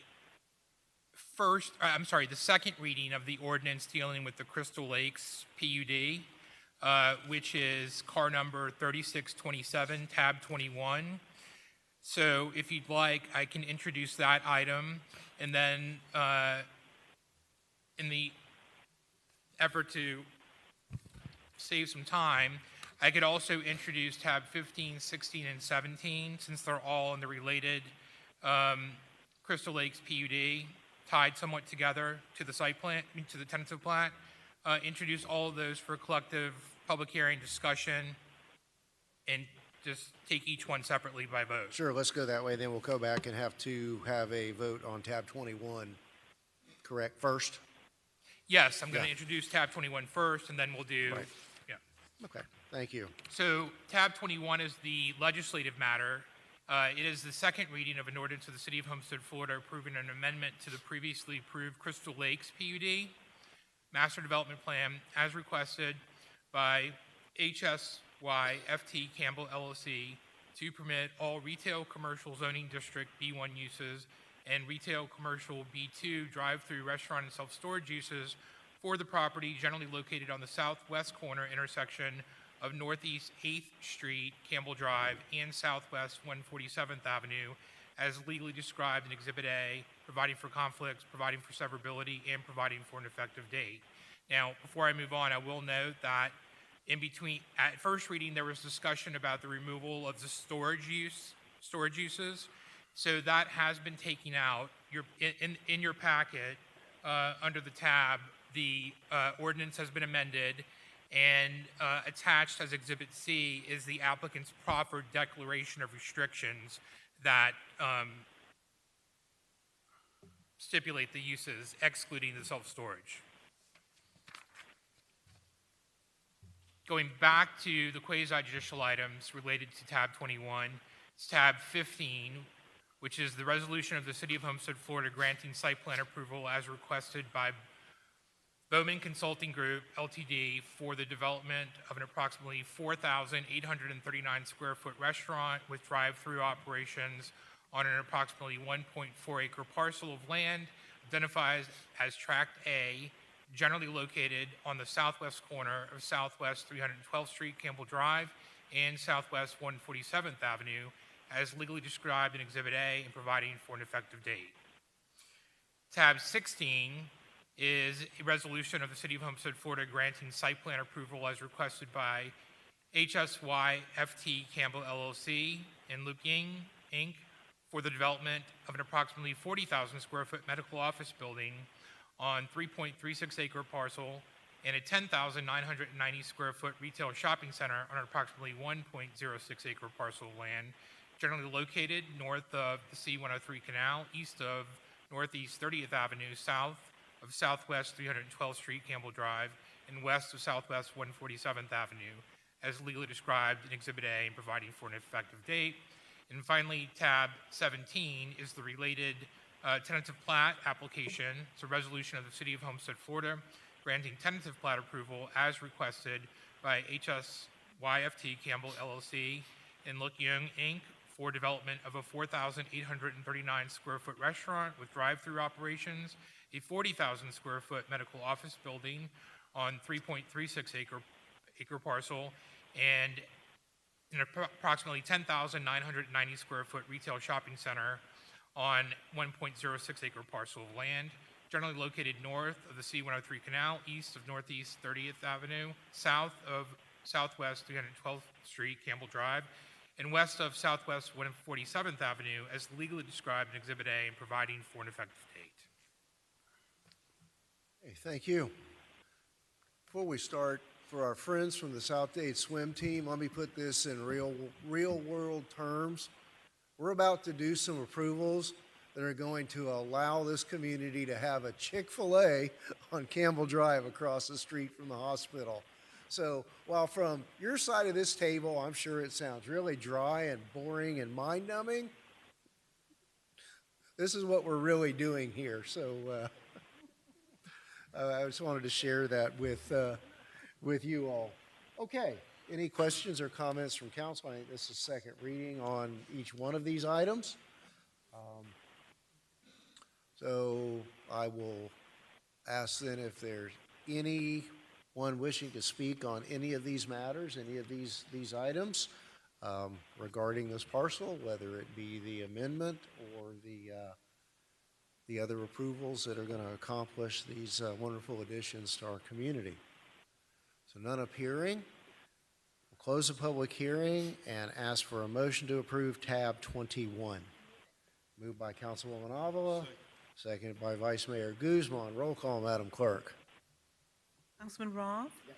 Councilman Fletcher? Yes. Councilwoman Avila?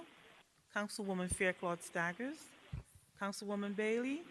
Vice Mayor Guzman? Yes. Mayor Losner? Yes. The motion carries. All right, so now we go back to tab 15. Do we have a motion to approve? Moved by Councilman Roth, second by Councilman Fletcher. Roll call, Madam Clerk. Councilman Fletcher? Councilman Roth? Yes. Councilwoman Fairclough Staggers, Councilwoman Bailey, Councilwoman Avila, Vice Mayor Guzman. Yes. Mayor Losner. Yes. The motion carries. And a motion on tab 16. Moved by Councilwoman Bailey, second by Councilwoman Avila. Roll call, Madam Clerk. Councilwoman Fairclough Staggers, Councilwoman Bailey. Councilman Roth. Councilman Fletcher. Councilwoman Avila. Vice Mayor Guzman. Yes. Mayor Losner. Yes. The motion carries. And tab 17, do we have a motion to approve? Moved by Councilwoman Bailey, seconded by the Vice Mayor. Roll call, Madam Clerk. Councilwoman Avila. Councilwoman Fairclough Staggers. Councilman Fletcher. Councilman Roth. Councilwoman Bailey. Vice Mayor Guzman. Yes. Mayor Losner. Yes. The motion carries. All right, that concludes the portion of this agenda dealing with what we all like to call the Chick-fil-A site. And if there are no objections, I'd like to deviate and go ahead and recognize, and I'm looking for the other John Burgess, and I have to apologize. I know when you registered to speak here, your mind gets in a certain groove. So if you would like to go ahead and whoever, or if the group is going to come up and speak for the swim team, please come on down so that you don't have to sit here the rest of the night while we truly deal with truly boring items. Come on, JR, you're the one that registered. Sean, we were looking for the wrong John Burgess. Yeah. Welcome. It's on. It's on? Yeah. Hello? Okay. Thank you, Mayor and Council members, for your support. Last year, several of you contributed to our team, and this has helped us have a successful season last year and continue this to our season this year. Your donations have helped us pay for lane rentals for practices and provide money to host swim meets at the South Dade pool. This also helped us buy our team shirts and new suits for us to swim in and compete in. However, we are still in need of some funds for new equipment and for a lockbox to keep our equipment safe.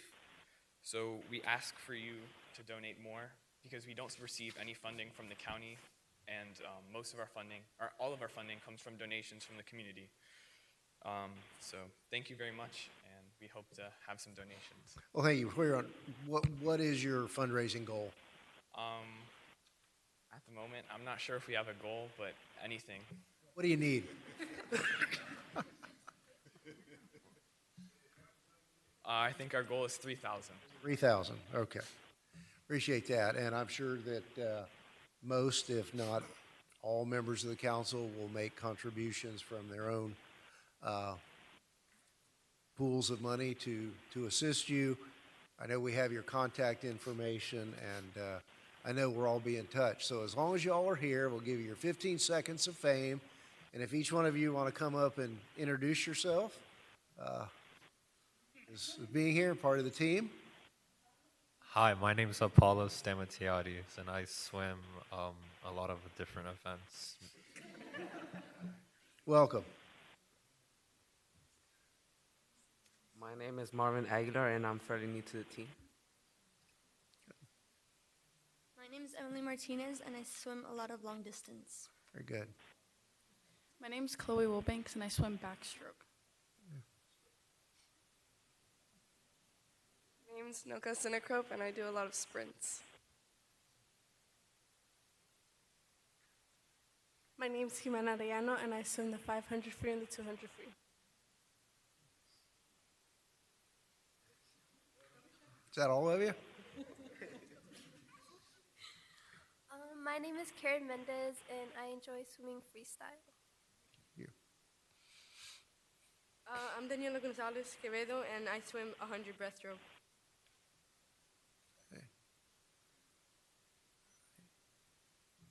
Hi, I'm Joelle Wester, and I usually swim 50 free or 100 free. Good afternoon. My name is Yasin Perez. I am the captain of the team.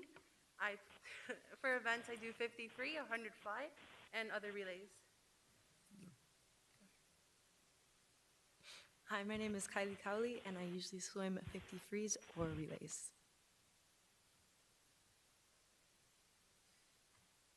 My name is Socorro. I'm the fastest kid on the team.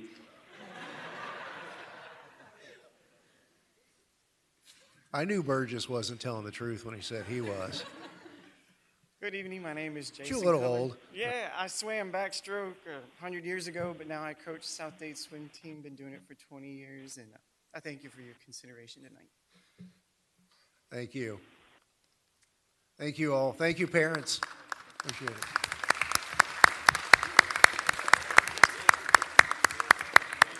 Oh, we have one more. No? Okay.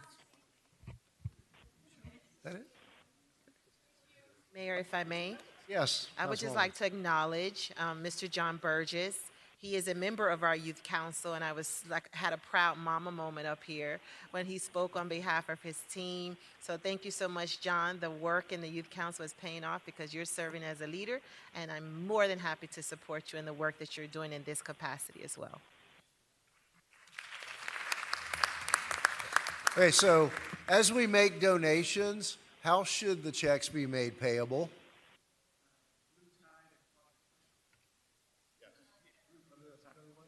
It should be made out to Blue Tide Aquatic Club. That's our booster for the high school. Aquatic Club. It's always important to know who to make it payable to. Blue Tide Aquatic Club. Got it. Thank you all. You're welcome to sit and snooze or go home and have fun. Thank you, council, for that deviation. All right, now we are back to tab 18. Is that correct, Mr. White? That's correct, Mayor. So tab 18 is the next item on your quasi-judicial agenda for consideration. Tab 18 is a proposed warehouse facility site plan within the Park of Commerce. However, it is predicated and contingent upon the approval of the second reading of an ordinance amending the Park of Commerce master plan specific to this property, which is car number 3605, tab 22. So in similar fashion, I could introduce that as well as tab 18, have a collective public hearing discussion, and then separately vote first on tab 22 and then tab 18. Let's do it.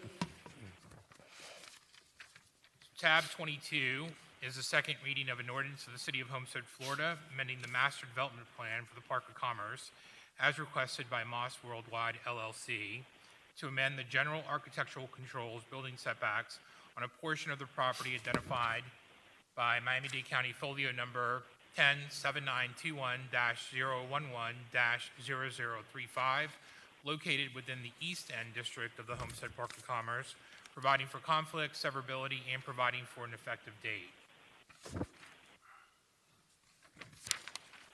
Back to tab 18, under the quasi-judicial agenda, is the corresponding site plan application. This is a resolution of the City of Homestead, Florida, granting site plan approval as requested by Moss Worldwide LLC for the development of a warehouse facility on an approximately 4-acre parcel of land within the East End District of the Homestead Park of Commerce, generally located on the northwest corner intersection of Southwest 336th Street, Park of Commerce Boulevard, and Southwest 142nd Avenue, as legally described in Exhibit A and providing for an effective date. Thank you. Anything to add, Mr. Cordino? No, sir. We approved the first one on first reading last time, so that's the same. The site plan we are recommending consideration for. We're recommending consideration. Everything works out with the plan. It all fits in the code. It's appropriate for the district. We were experimenting again with some of the things that may speed the applications through the process. So we allowed the applicant to submit to this point without some of the more engineering type documents that really that respond to an approved site plan. So the condition is that they need to get their paving and drainage plan submitted and approved. They need to get their photometrics, which is the lights, submitted and approved. They need to submit their stormwater plans to the county, and they need to go through the public art process. So there are 4 different plans that we exercise flexibility on. Again, one of the issues with the flexibility is if the applicant hasn't submitted that to this point in time, then this approval doesn't speed them up. So at this point in time, but they only have themselves to blame from that, and they know it. So they need to submit the plans. They need to then go through the review process, and when those 4 different documents are reviewed, and remember they got to go through the county with some of this stuff, then this approval, should you approve it, would take effect. So again, we've done our role in trying to speed the process, and we'll still await those other plans should they ever. It's a conditional approval, but the last time they'll need Yeah, to they come got to submit the before plans. us. They got to be reviewed and approved. So, so interesting. They got through. They're here tonight. They'll get an approval, but doesn't mean anything. They didn't submit the plans. They wait until those are done. And just those conditions are memorialized in the resolution. Very good. Council, any questions? Mr. Vice Mayor. Thank you, Mr. Mayor. I'm noticing in the packet on page 3 where we get a summary of what's missing or what's in compliance or what's completed. And it says under required, Homestead Park of Commerce states front 50 feet from either side of Commerce Drive right away. And then the second part says Homestead Park of Commerce states 142nd Avenue setback shall be 80 feet. Also, image shows 150. I didn't understand where the 150 was. Vice Mayor, if I could just ask, what tab are you under? Are you under 18. the 18. 18? Okay. 18 where it shows the development standards.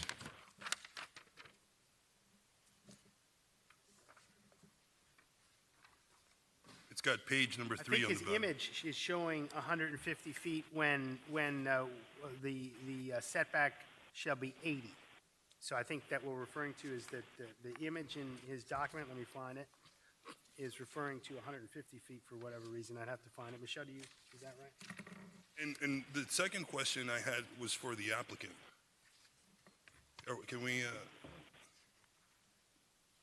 Mr. Bass? Mr. Bass, thank you for being here. I was playing with the site plan and drawing where the setbacks might be, just using my pencil. The part in the middle here, if the setbacks were what is required in the code, the middle part probably wouldn't work, right? The middle driveway that people come through. Is this one? Yeah. Let me, 1 second, Vice Mayor. Yes, that's correct. The buildings, yeah, if we adhere to the site plans that are in the Park of Commerce. I guess the side by side, the question is side setbacks would squeeze your driveway and parking. The side setbacks and the front setbacks, yeah, the buildings would be set back in, they're really wide setbacks that are in the Park of Commerce master plan, a little excessive, in my opinion. So that's why we came in and originally asked for variances, and we had to do the amendment to the master plan because the variances are not allowed in the Homestead Park of Commerce master plan.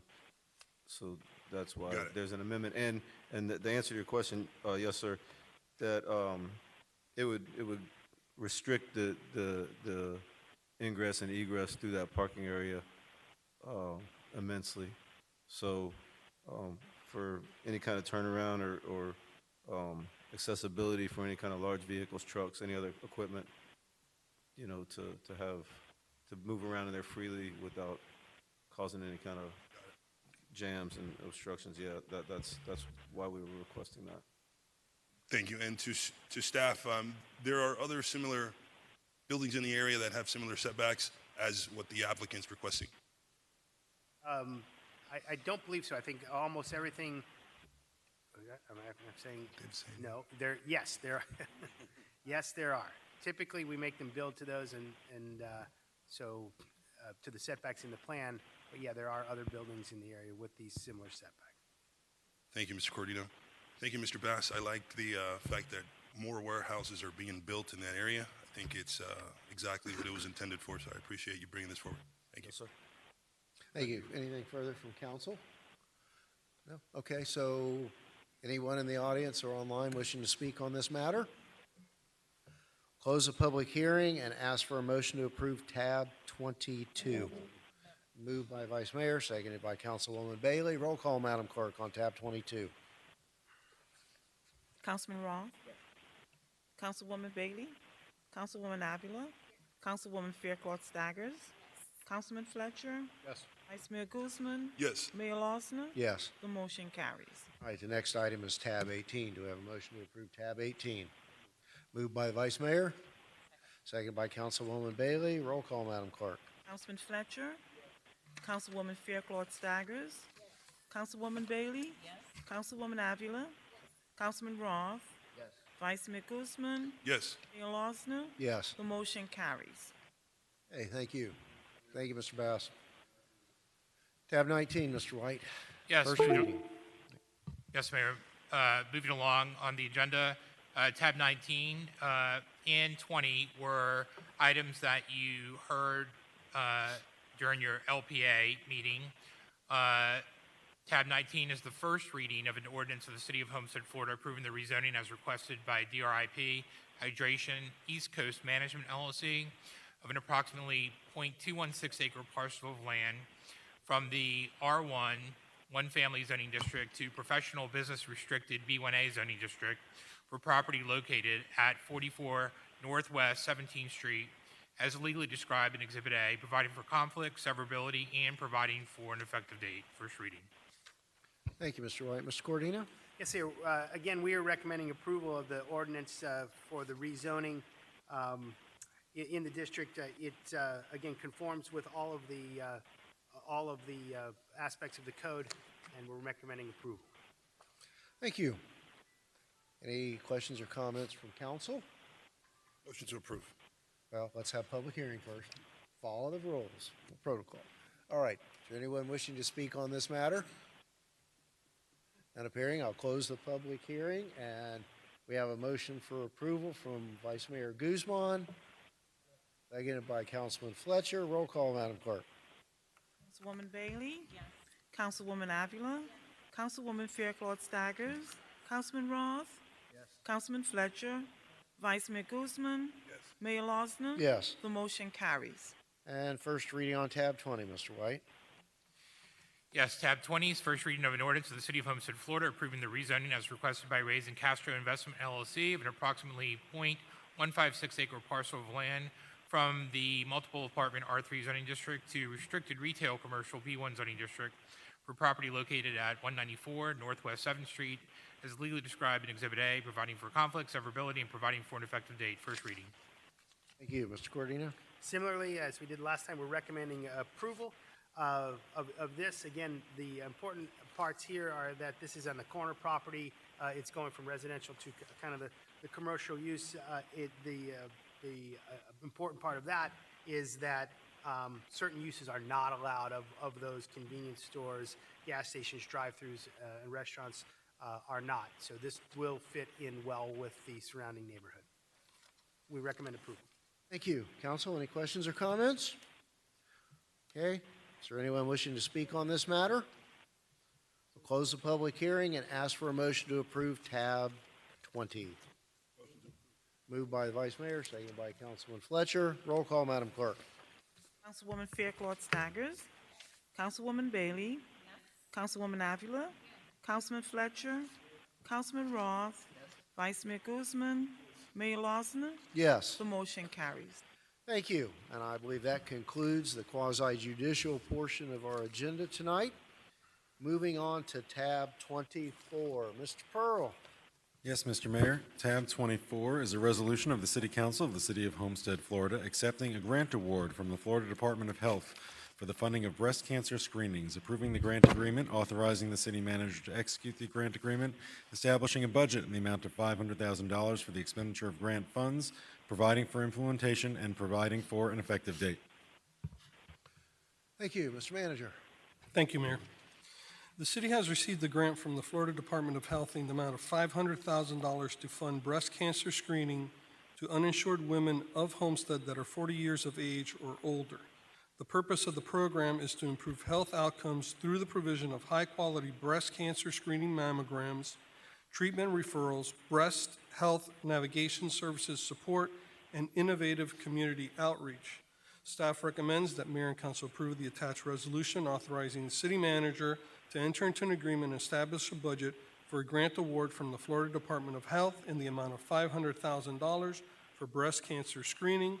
This grant requires no matching funds. Thank you. Council? Councilwoman? Yes. Yes, thank you, Mayor. And thank you, Jerry, for bringing this forward. I look forward to the check presentation on next month with State Representative Chambliss. But I had reached out to the city manager and his staff to get some information on how will this be rolled out in our community. And the information that you provided me with wasn't necessarily what I had envisioned, but I like it. Because my vision was partnering with a hospital so that those services can be provided in a hospital. Because when you're going to get a mammogram, it's scary. It's scary in there. And you're sitting in there with your robe on, looking at everybody. Will it be me? Is it her? So it's scary. So I wanted it to be in a hospital setting because the experience and the support. But then I thought about access. And the model that you have created will provide even greater access because it goes out into the community where they are because they may not go to the hospital. So I didn't think about that. But after reading what you have proposed, I think I like that better. I think your model is something that will help women in this community who don't have access, who are uninsured or underinsured. And I look forward to working hands-on with you, very closely with you, in order to implement this in our community. So thank you so much, and I'm excited that this is on the agenda tonight. Thank you, Councilwoman. And, certainly we'll have the opportunity to thank our state representative and our lobbying team that finally was able to bring this home, and it's your insistence in honor of your mother, and it's something very near and dear to your heart, and we're glad to see it moving forward. Is anyone from the public wishing to comment on this matter? Okay, do we have a motion to approve? Moved by Councilwoman Fairclough Staggers, seconded by the Vice Mayor. Roll call, Madam Clerk. Councilman Roth? Yes. Councilwoman Bailey? Yes. Councilman Fletcher? Yes. Councilwoman Fairclough Staggers? Councilwoman Avila? Yes. Vice Mayor Guzman? Yes. Mayor Losner? Yes. The motion carries. All right, thank you. All right, our next item is tab 25. Mr. Pearl? Yes, Mr. Mayor, tab 25 is a resolution of the City Council of the City of Homestead, Florida, approving and authorizing an agreement for roofing services, supplies, and related products for the City of Homestead for the replacement of the Homestead Police Department Explorer building roof and waterproofing exterior of the building from Garland's DBS Inc. pursuant to City Code Section 2-411.1A5, exemptions from competitive bidding, providing for implementation, and providing for an effective date. Thank you. Mr. Manager? Thank you, Mayor. This award is for the replacement of the Police Explorer building roof, which is more than 25 years old, and to waterproof the exterior of the building. Staff recommends that Mayor and Council approve the attached resolution authorizing the city manager to enter into an agreement with the Garland DBS Inc. for the roof replacement and waterproofing of the exterior of the Police Explorer building for a total of $119,133. In addition, staff recommends authorizing the city manager to allocate an additional 10% for any unforeseen conditions or changes required during the replacement of the roof. Thank you. Council, any initial questions or comments? Councilwoman Bailey. Thank you, Mayor. This isn't specifically about the roof, it's more about the Explorers. I don't know what it is about this year, but I have come across them in the last few events, and they have just been amazing. Just so outgoing, and I don't know what it is with this year. Maybe if it's after the pandemic or what, but just reaching out, helping the kids during the event. So it was just amazing to see. So please pass along my appreciation for all that they're doing with the kids. Thank you. Thank you. Vice Mayor. I wanted to ask staff if they had any feedback from the local roofers that declined to bid. No, Vice Mayor, but we can reach out to them to see why. Most of the time, from my personal experience, it becomes an insurance issue. They don't have the sufficient insurance to cover for the work being done. But Garland does go out to the local roofers and in fact, here in South Dade, and does do the solicitation for us, right? So they go in, and if you look at the documentation in the back, you can see that multiple roofers did submit bids. And obviously, as always, we go with the lowest bidder for the award. Thank you, Mr. Manager. Okay, thank you. Is there any public comment on this item? Close the public hearing and ask for a motion to approve tab 25. Moved by Councilwoman Bailey. Second by the Vice Mayor. Roll call, Madam Clerk. Councilwoman Fairclough Staggers. Councilwoman Bailey. Councilman Roth. Councilman Fletcher. Councilwoman Avila. Vice Mayor Guzman. Mayor Lawson. Yes. The motion carried. Is that what they call a pregnant pause? Okay, and tab 26, car number 3664, emergency sewer line repair. Mr. Manager? Thank you, Mayor. This is an emergency purchase notification to council by staff as required by the City of Homestead Code of Ordinance, Section 2-413, emergency purchases.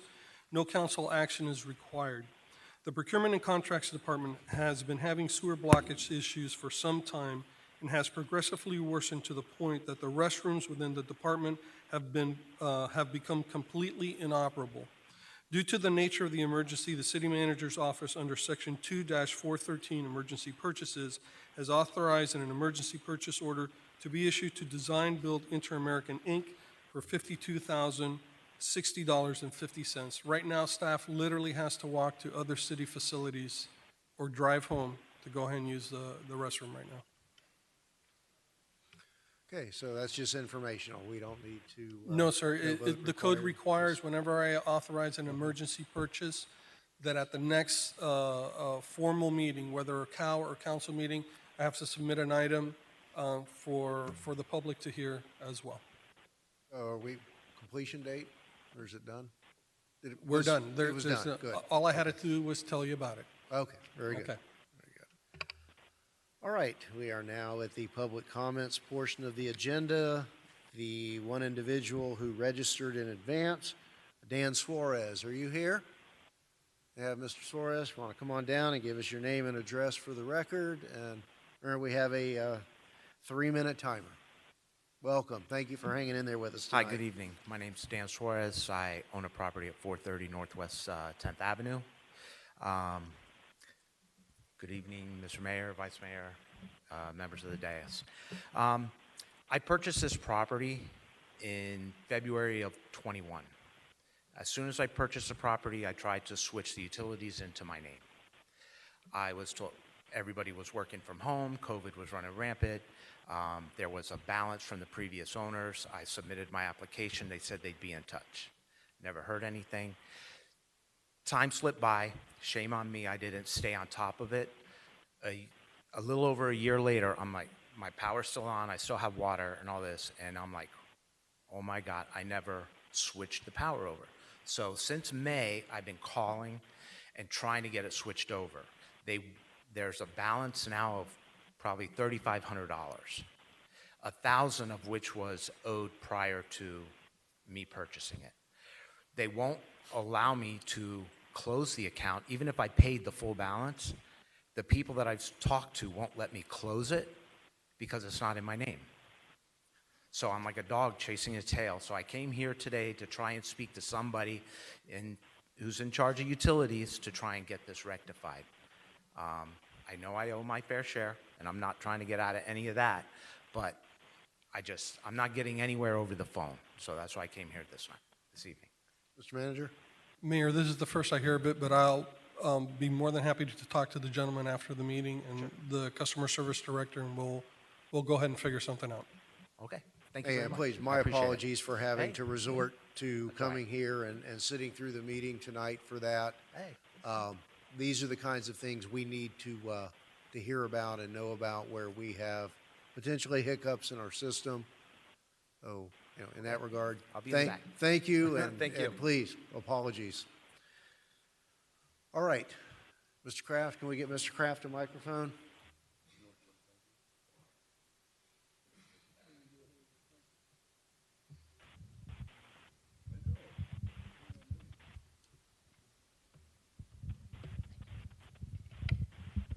Thank you. I have a couple of things that I want to bring forward. Saturday, I was riding around in Homestead on this little contraption. I was approached by Bill. Bill and I start talking because he owns a property over on 229 Northeast First. And he had a squatter.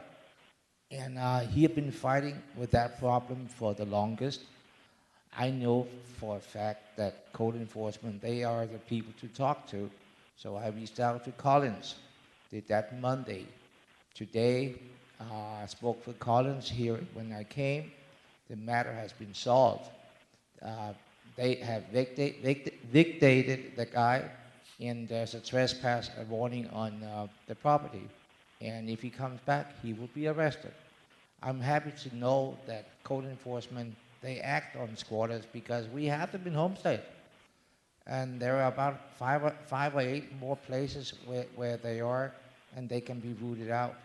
And now when code enforcement are on top of it, I'm glad to know that. Another thing I want to bring forward, the famous property up on the old City Hall. When are we going to have a workshop about that? And what about those 3 shoe boxes of 8 stories high? Where are we with it? And are we going to have another round of applause where we're going to bring in some other people?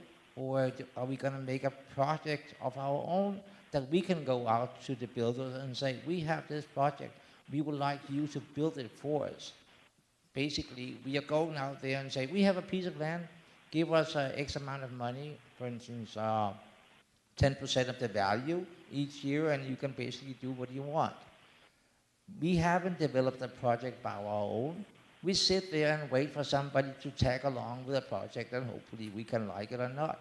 You 7 people, the Magnificent 7, you gave our manager a task, do something, and we have an idea about something that could look like X, Y, and Z, but we have no clear vision on what we want. We want something, but we don't know what we want. That's the same shit that happens when you take kids to an ice cream store and you ask them, what kind of ice would you like? And a little bit of that, a little bit of that, a little bit of that, and before you know it, you haven't got what you want. So man up and do something about it, because it is a famous property here in Homestead. Everybody knows where it is, and I know there are people who want a landmark there. And that's not what we are getting with the latest proposal of 3 shoe boxes of 8 stories high. Man up and do something about it. Thank you. Mr. Kraft, to answer your initial question, which I think is on my colleague's mind as well as many members of the public, where are we with that and when are we going to have a meeting? So let me directly address that.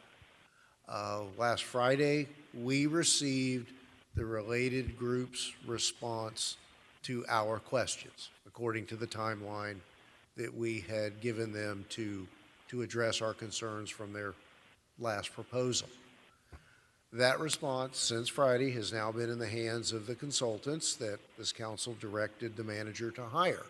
It's potentially a very complex, not potentially, it is a very complex transaction.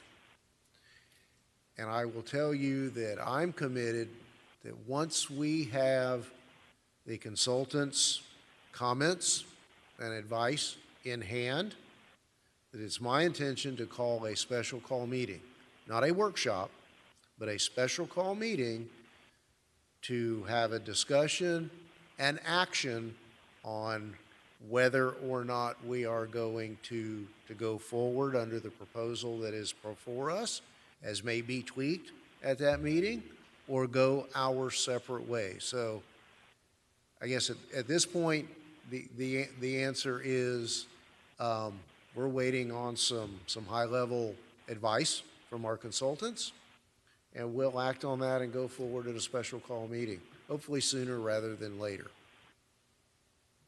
So, thank you. Thank you for the question.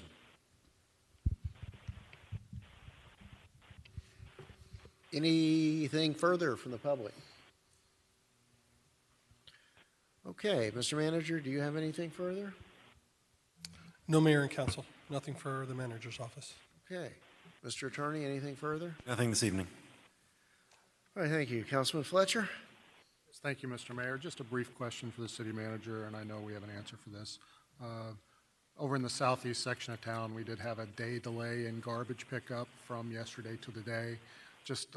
I got several phone calls today, and I just want to have an answer I can provide to the residents. Are we running a little behind with manpower, or is it vehicle issues?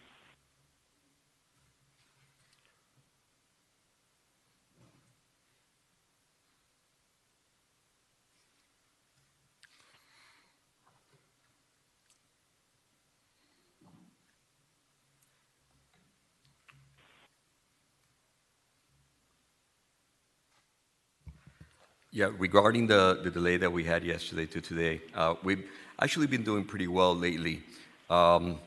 We have, basically, it's not a equipment issue, it's a manpower issue. We have 2 people that are on light duty that cannot be out in the field, plus we had some people out sick, so we had to wait for those to come back and basically do the route this morning, but we're back up to schedule now, so. Okay, thank you. I just had several phone calls and want to be able to provide that answer, and I didn't want to speak out of turn. So with that, I'll be brief this evening and yield my time to the rest of the council. Thank you. Thank you, Councilman Fletcher. Councilwoman Bailey? Thank you, Mayor. All right, I have a few commendations and a few announcements. First, I would like to congratulate Jaslyn and Heaven and the amazing leaders from Girl Scout Troop 8958 for hosting their first annual Silver Backyard Bash. These young ladies are working on their Silver Award, which is the highest ranking award they can get in Girl Scouts. And this type of event, or whatever they choose to do for this award, has to be something that recurs every year. So they looked at what the needs were for the communities of Homestead and Florida City and hosted their very own resource fair. So it was this last Saturday. They had about 50 people attending. They did a great job. It was all at St. Paul Church. And they even have a flyer, which I will share on my social media so that the community has that as well. So great job to them and their leaders. Speaking of Scouts, congrats also to our Boy Scout Troop 418 for another successful lobster dinner fundraiser. And I can never push this enough, but if you have children, grades now K through 12, I urge you to reach out to one of the amazing troops, be it the Scouts, which now accept boys and girls, or the Girl Scouts. I can personally vouch for 418, 69, 78, and Girl Scout Troop 1855, and now 8958. So, they're all recruiting this month, so just do a little search of ones that are in your area. You can see where they meet and just go out and see who you click with, because obviously that's the best thing, is that you get along with the adult leaders as well, and you get the kids outdoors and learning all these great life skills. I would also like to commend our Southwest Advisory Committee for their work in coordinating with the 3 schools in the Southwest this year. We have, instead of doing backpack giveaways, really looked at what the individual needs were of the school. So they are helping keep their closets or pantries well stocked. So I will be reaching out to my colleagues up here as the requests come in. It's everything from ponchos for the kids that have to walk to school when it's raining, to blankets for multiple households living together. So we will keep you posted on all of that. And the last 2 things are to please sign up for the Stomp Out Sickle Cell 5K Run Walk, which is Saturday, October 1st. You can check our SWAC Facebook or my personal Facebook and support Courtney Vega's Sport Foundation. They do a lot of great work bringing awareness to sickle cell. And the very last one is for a youth day, Saturday, September 24th at New Mount Zion Church. They're hosting a really cool event. It's going to be at Roscoe Warren Park. They're doing all different types of activities for the kids, so please come out and support them. September 24th, Roscoe Warren Park, from 10 a.m. to 2 p.m. Thank you, Mayor. Thank you, Councilwoman. Councilman Roth? Thank you, Mayor. Yeah. Anybody seen Mamma Mia lately? I'm still upset. I wanted to go Sunday. It was great. I almost asked for the encore show when that happened, but I only have one. It's the Women's Club of Homestead's Fall Miracle on 292 Street. I think this is the second annual. Coming up October the 15th. It'll be from 11 a.m. to 3 p.m. And it says here, it's fun for the whole family. Games, crafts, hayride, I like those. Pumpkin patch, food concessions, and a scarecrow contest. So wear your great scarecrow contest and win a prize. Contact Crystal at 305-742-1909, 305-742-1909 for tickets and information. Again, bring your scarecrow to be judged on creativity, originality, unique material. And I don't know what it says this, but any size is welcome. Tickets are $7 for adults, $2 for children. Again, it's October 15th, 11 a.m. to 3 p.m. at the Women's Club, the Fall Miracle on 292 Street. And that's all I have. Thank you, Mayor. Thank you, Councilwoman. Councilwoman Fairclough-Staggers? Yes, thank you. I'd like to announce on October 4th is National Night Out. Our police department, community policing, will be coordinating that event. I believe it will be at Harris Field. The Youth Council and I will be participating. They have requested that we wear purple in recognition of Domestic Violence Awareness Month. So if you're able, your schedule permits you to participate in that, please join us on October 4th at Harris Field. As I request every year, October is Breast Cancer Awareness Month. You know what the ask is. Will City Hall and the police department be lit up pink in recognition for Breast Cancer Awareness Month? Of course it will. Okay. Thank you so much for that. And now that our budget is passed, at our last meeting, I had, some questions and concerns about the benchmarks and the metrics from each of our departments. Moving forward, City Manager, I challenge you to work with the department heads to ensure that the strategic management is being implemented and the benchmarks and metrics that they devise for their departments are intentional and they are directly aligned to the overarching goals that we have as a city. So in light of that, I will be meeting part one with several of our department heads on next week. I have a full schedule. Thank you so much, Vivian. She's still here? Vivian, for coordinating with that, because we don't have many opportunities to interface with staff outside of seeing them in the audience or seeing them in the community. So I will have some sit-down conversations and some very intimate conversations with staff. I'm really excited about phase one, part one next week, and then I'll send you the departments that I would like to meet with for phase two. So I look forward to launch that on next week.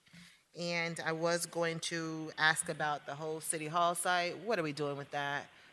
But you answered that. I look forward to those discussions and next steps. And I have nothing further. Thank you. Thank you.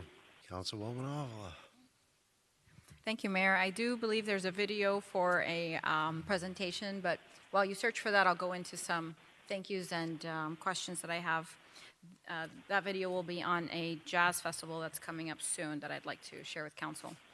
I want to also thank the Boy Scouts for a fantastic lobster dinner. I know I enjoyed them, my family enjoyed them. All of our nonprofits and youth organizations, they're just doing phenomenal and they're really shining in our community, and I think that's fantastic. I want to thank Mayor and Council and all of our Parks and Rec staff and QRT teams and everyone who helped out with the awesome Foundation Health and Wellness Resource Fair this past Saturday that took place here at City Hall that had a focus on autism. It was a great event. Thank you to our community policing unit and our police explorers. They were phenomenal, doing dances and engaging with the attendees. They really showed off what Homestead is about, and it's about community and bringing resources straight to our residents. A huge success and a great turnout, even though it rained out around 3:30, 4 o'clock. And so I was very happy to see that happen, and I look forward to it happening year in and year out. I want to recognize the Seminole Theater. I didn't get to say anything earlier, but they are fantastic. My family and I enjoy the Seminole Theater all year long, especially in the summertime with their summer camp program. And so I just love to see that they're being successful, and the things that they're bringing to for entertainment is beyond what I was expecting to hear. So we are enjoying it. I have a question with regards to the annual tree lighting ceremony that Waterstone Community puts on. Is there anything that I need to do or that this body needs to do to give support for staff to accommodate the requests that they've been making? No, Councilwoman, it's one of your events, you're sponsoring it, so we'll help out with the equipment. Okay, thank you. So I look forward to that. That's November 19th. I hope to see Mayor and Council there for that annual tree lighting ceremony in Waterstone. I want to say congrats to the small businesses that will be graduating from our CRA Small Business Clinic. And I think, are we open to attend that graduation and celebrate with them? Yeah, fantastic. So I look forward to being there. I want to announce Dogs in Crisis Sanctuary is having their 10-year anniversary at the Women's Club. You can buy tickets to join in and support this event that helps dogs in crisis. It's 305-303-7634 is the number for Amy Spadaro, and you can get your tickets for that event. And that is on October 1st. October 1st. And at the Women's Club, yes. And so without further ado, I'd like to show this presentation, which is for let me find the correct name. It's the City of Homestead Miami Smooth Jazz Festival that it will be happening in October. This is spearheaded and sponsored by Commissioner Keone McGee. And I want the council to consider how we can participate in making this event. It's going to happen regardless. It's already in the works, but I would like for us to participate somehow and show our support. It's a jazz festival. They have multiple levels of sponsorships available. They've been in discussion with our city manager and trying to find ways like in-kind donations for us to be able to support as well. So let's go ahead and watch the presentation. I'll be watching it for the first time with you all as well. Stephanie Mills, Boney James, Cameo, Damien Escobar, Pieces of a Dream, Stokely, along with 13 other phenomenal artists for the Miami Smooth Jazz Festival, October 28th and 29th at the Homestead Miami Speedway in Miami-Dade County. Tickets going fast at MiamiSmoothJazzFest.org.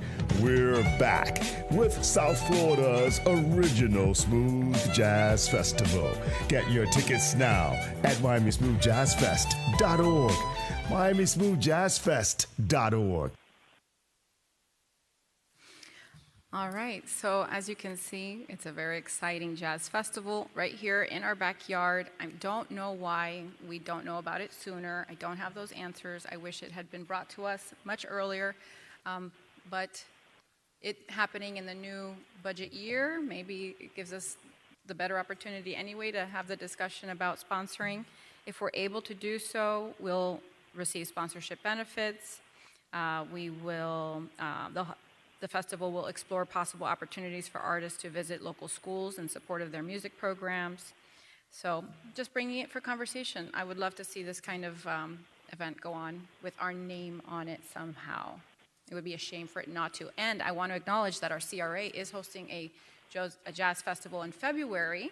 And I think it would be a fantastic precursor and a great way to start buzz and excitement around that event happening in our CRA. So thank you.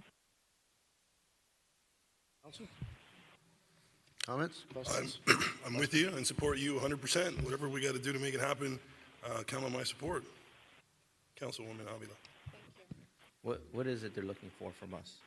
Well, it could be a cash sponsorship and in-kind donations up to, their minimum sponsorship is $10,000. So if we can put together a combination of those two to reach 10,000.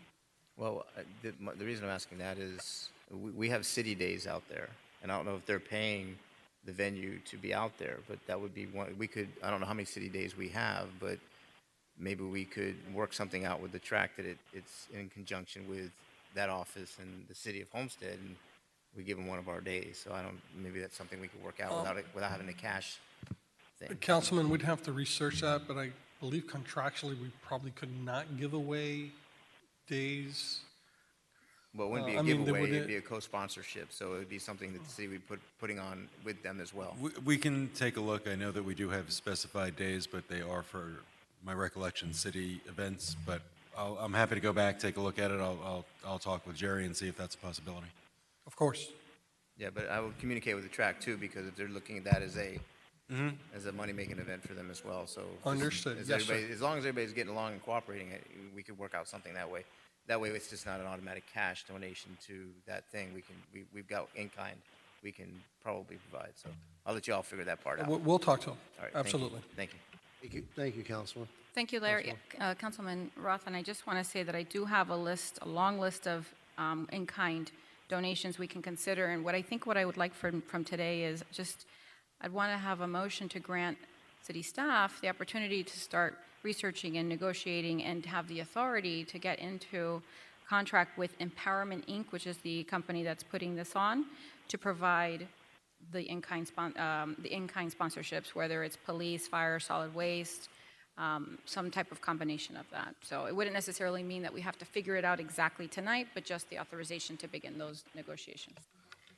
I did reach out to Mr. Rowan and asked him what would be acceptable in terms of in-kind. He did respond to me in the sense that he's willing to do a hybrid, part cash donation and part in-kind, but he never sent me a list of what was acceptable in kind. So I'll reach out to him again. Anything further from council? Well, I could be supportive of in-kind, but let's recognize that in-kind does not come without a cost.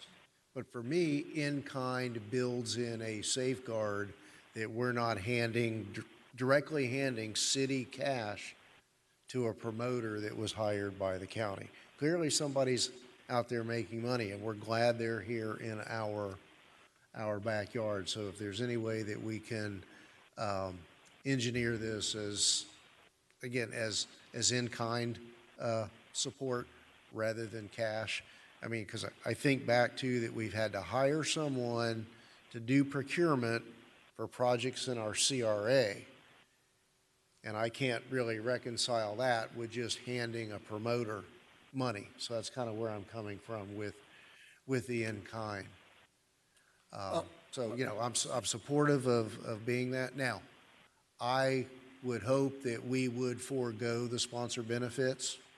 We can all buy our own tickets. We can all get our own seats. I don't think we should be taking the benefits of that.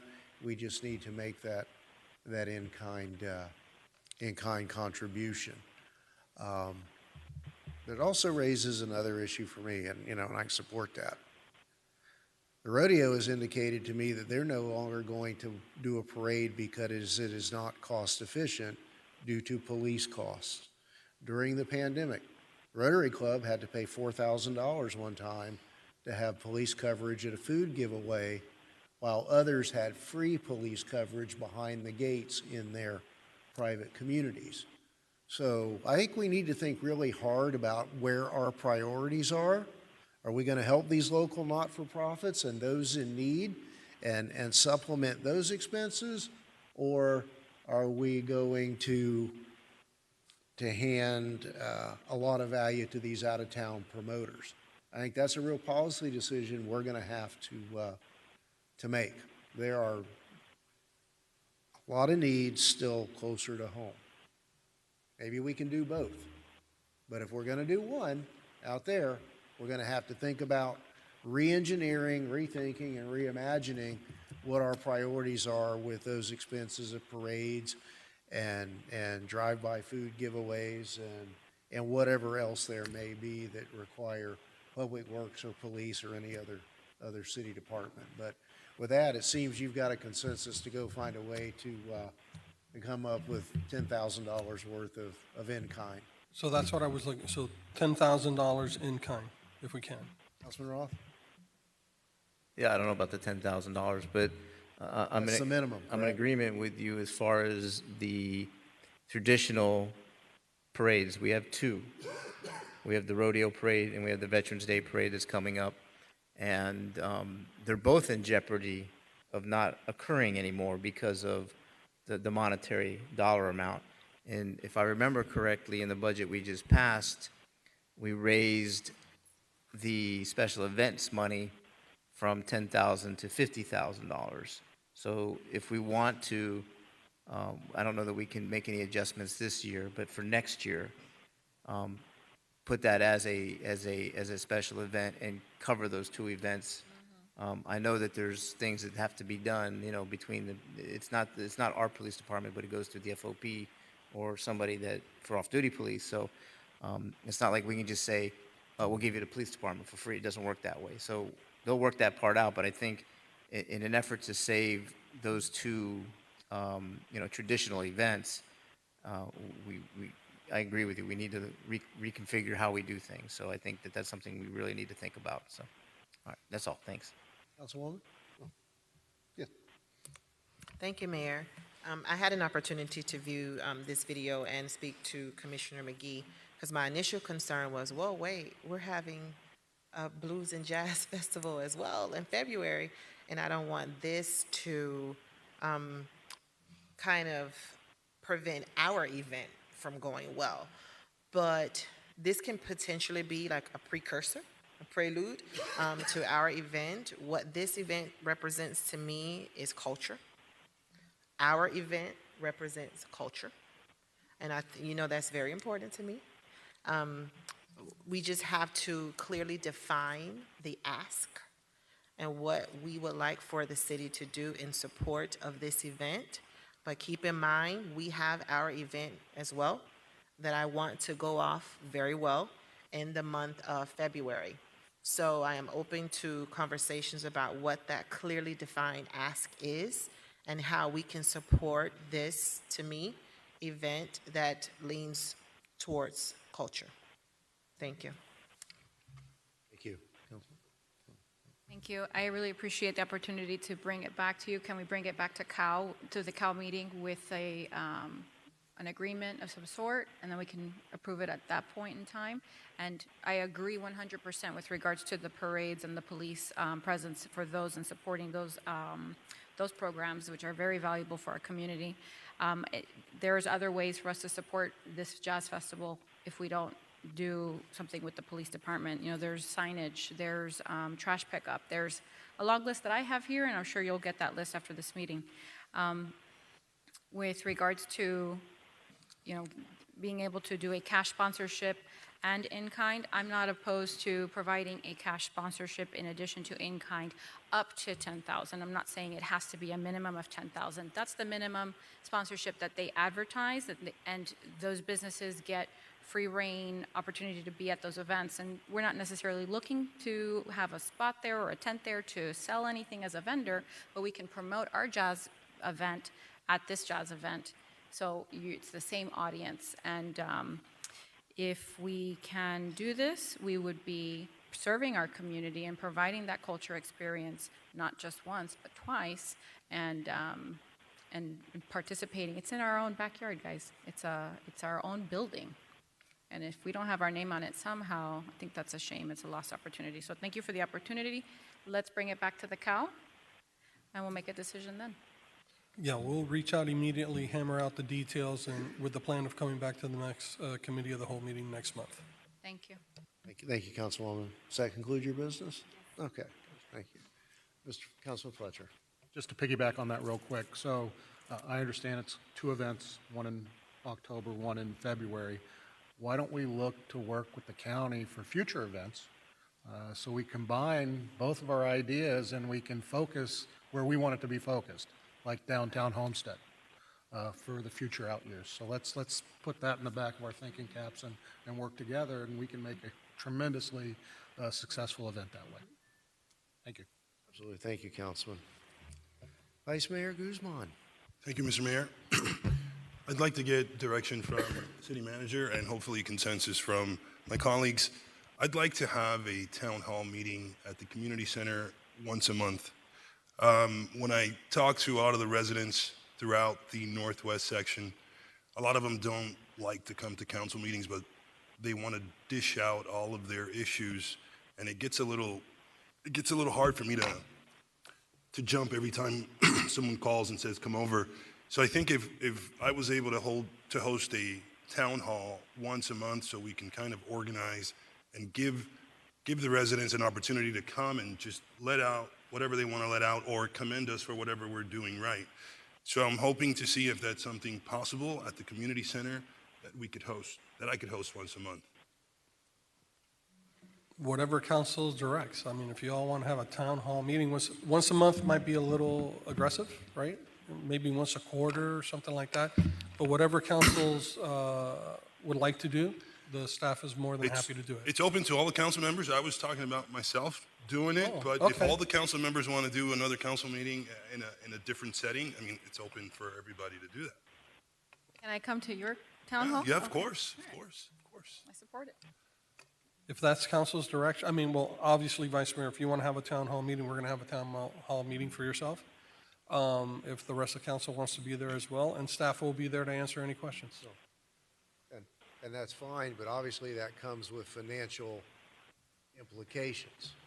And I can envision where other members of council would want to conduct regular town hall meetings in their own districts, potentially running into a lot of financial issues and staff being called upon to almost on a weekly basis or more be here in late evenings for other district-wide town hall meetings.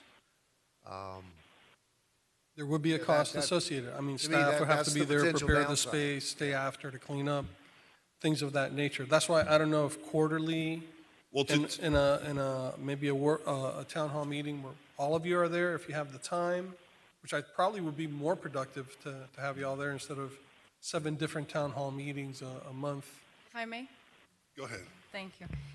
For my district, just so that I'm out of that equation, I have a monthly town hall with my association CDD meetings. So I don't necessarily fall in the category of having to have me personally from my district an additional one. I go to their town meetings that they're hosting. So, don't fear that I'm going to call on the same. And I would suggest that my other colleagues with associations and CDDs in their districts do, try to do the same thing. That'll ease the financial cost and burden. So, fear not on my end. I just want to give the residents a chance to come out and voice their opinions. It doesn't necessarily have to cost staff a lot of money. However, if we could start with the venue and having at least a microphone, don't necessarily need to have a lot of staff there, but someone taking notes would probably be beneficial to reduce it, and then just relay the information that the residents are giving back to city manager's office. That's how I envisioned doing this, and that's what I'm requesting direction with. Councilman, you can always have a town hall. My question, do you want staff there? In other words, the utilities director, electric, water, myself, which I don't mind, okay, being there to answer the residents' questions while you're having this meeting. So you could definitely have a town hall meeting whenever you like. Would sir. it be less burdensome on resources to conduct it here, for example, rather than the community center in your example? Depending on the time, or I think you're talking about convenience. They don't want to come to chambers, and they feel that they're put on the spot. They don't want to come up to a microphone. They want to have a more relaxed setting where they can just have a conversation, normal conversation with people. And Zach, just inform you, if it's during normal operations, then there wouldn't be that much of a cost. Typically be 7 to 8, 8:30. Yeah, okay. Are we in agreement? In agreement? Everybody's okay with that? We're all just one big happy team. I will attend your town hall meeting. I am not having monthly town hall meetings, but I will attend yours. Thank you. Thank you. Well, can we put it in terms of that all town meetings are our town hall meetings? However you guys feel comfortable. Again, the main objective is just giving the residents an opportunity to come voice their opinion. The mayor will address you in a minute, Mr. Kraft. Give So, Mr. Kraft just the so that microphone. we can finalize with our city manager, is there anything else we wanted to? Councilwoman? Thank you, Mayor. I'll just add to it that I'll join a few of yours probably, but within the Southwest, I try to get little pockets of areas at a time and do something. So I won't be requesting any big ticket items either, but I will be happy to join at the Dickinson Center. Thank you. So if the manager just let us know how and when it's going to happen and Yeah, what we'll the coordinate cost with might the, be. thank you, Mayor. We'll coordinate with the Vice Mayor and see when we schedule the first one, and of course, you're all invited. The first rule is you got to give them something to eat and drink. Now it's gonna start getting expensive. We'll work it out. And make not sure stale that- cookies.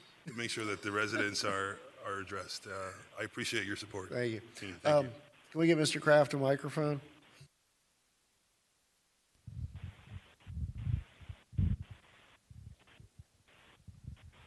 I think it sounds like a funny idea because, yeah, it's funny because it's also a little, I would say, ridiculous because I live here in Homestead and I'm not afraid of coming over here.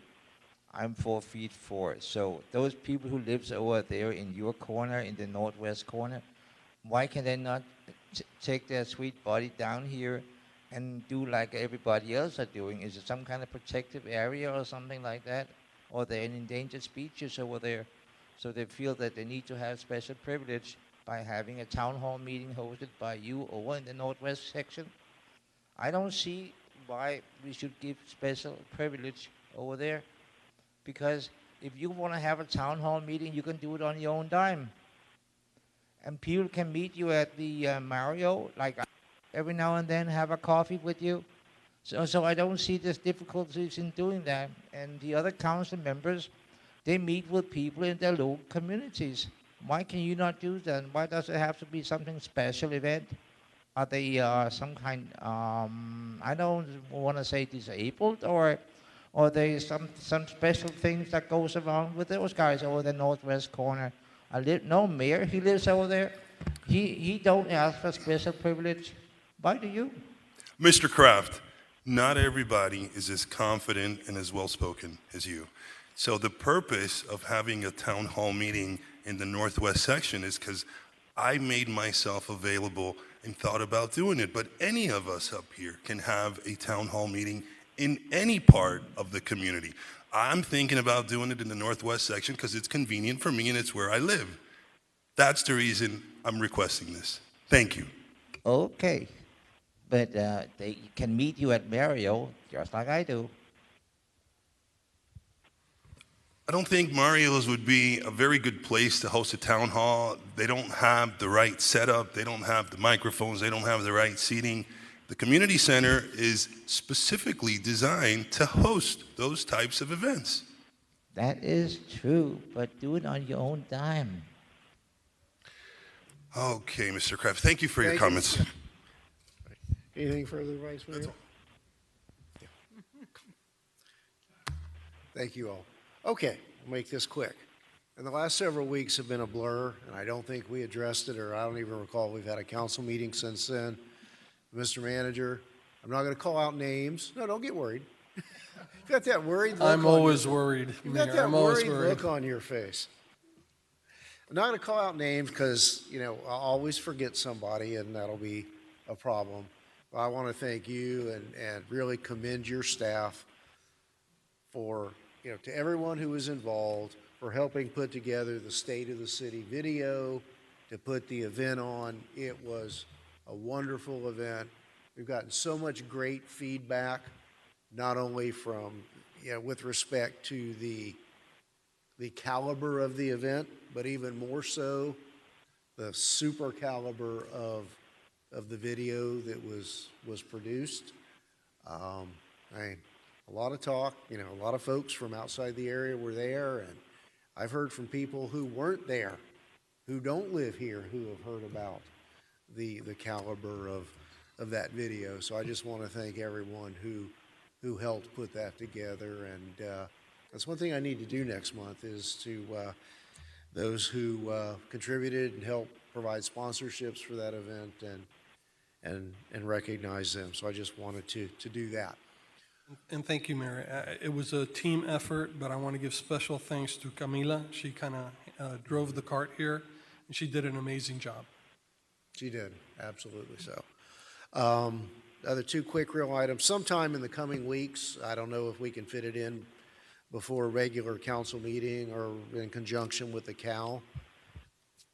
There's been so much talk of code enforcement lately, and following the Sunshine meeting that some of us had with you and the former director and the interim director at that time, I'd kind of like to have a full presentation from code and talk about where they see the holes are in the code. Okay, these are recurring complaints. Does our code not address them? How can we address them? Or are we preempted by state law, so that we all have that understanding, and kind of walk us through the process of, for example, okay, what do you need to see? What do you need to act upon a report of too many animals or illegal construction or people living in tool sheds in the backyard or RVs in the backyard? What are those nuances so that we know, because I know that probably all of us are getting those inquiries and those complaints that usually end with, why can't the city do anything about that? I was really surprised to learn that we're not allowed to use drones even when we've got a tip to detect whether or not there are violations that we can't see behind the fence. Not even fly it down the right of way high enough to see over a fence. That's not permitted. So, I think we all need to understand where our hands are tied and where those areas are where our code needs work in terms of RV parking, boat parking, car collections, whatever it may be. So if we can begin to think about that. And secondly, and I think we touched on this next item at our first budget meeting, Councilwoman Fairclough-Staggers kind of touched on this theme earlier about we very rarely see staff except perhaps in one-on-ones and here at the meetings, and things are changing so rapidly, and there's so much attention here in Homestead, and given the RTZ, and we're now learning that properties are changing hands privately within the CRA. I think the market's getting ahead of us, and rather than hearing about potential projects in one-on-ones, I'd like to have kind of in a workshop setting, a more informal setting. We gave the CRA has a lot of money under the heading of projects. Personally, I'd like to have a heads up of what that vision and projects are on a big picture and a grand scale, rather than this is what we're bringing at the meeting next week, kind of a more of a heads up of the big picture.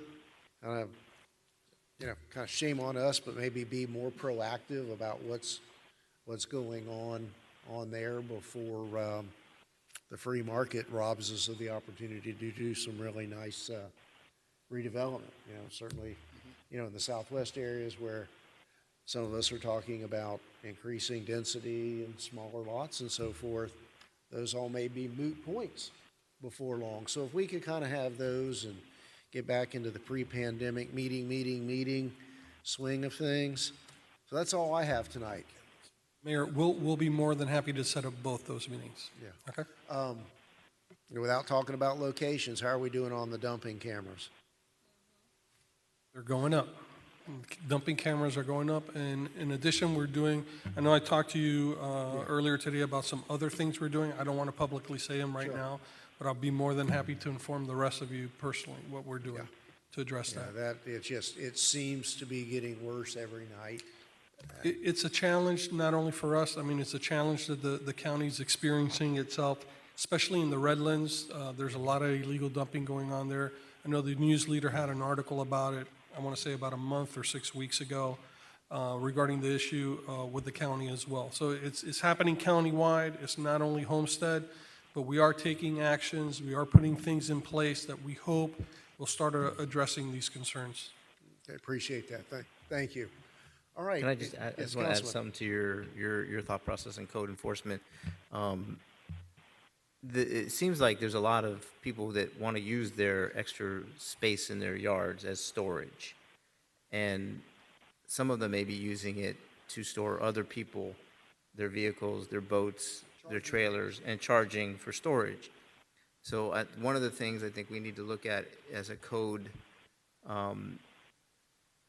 we may not be able to combat them storing property that they own themselves. However, if we suspect that they are doing it as a business and storing other people's property that's not registered to that home and that address, that may be something we could look at as far as a code type thing to change.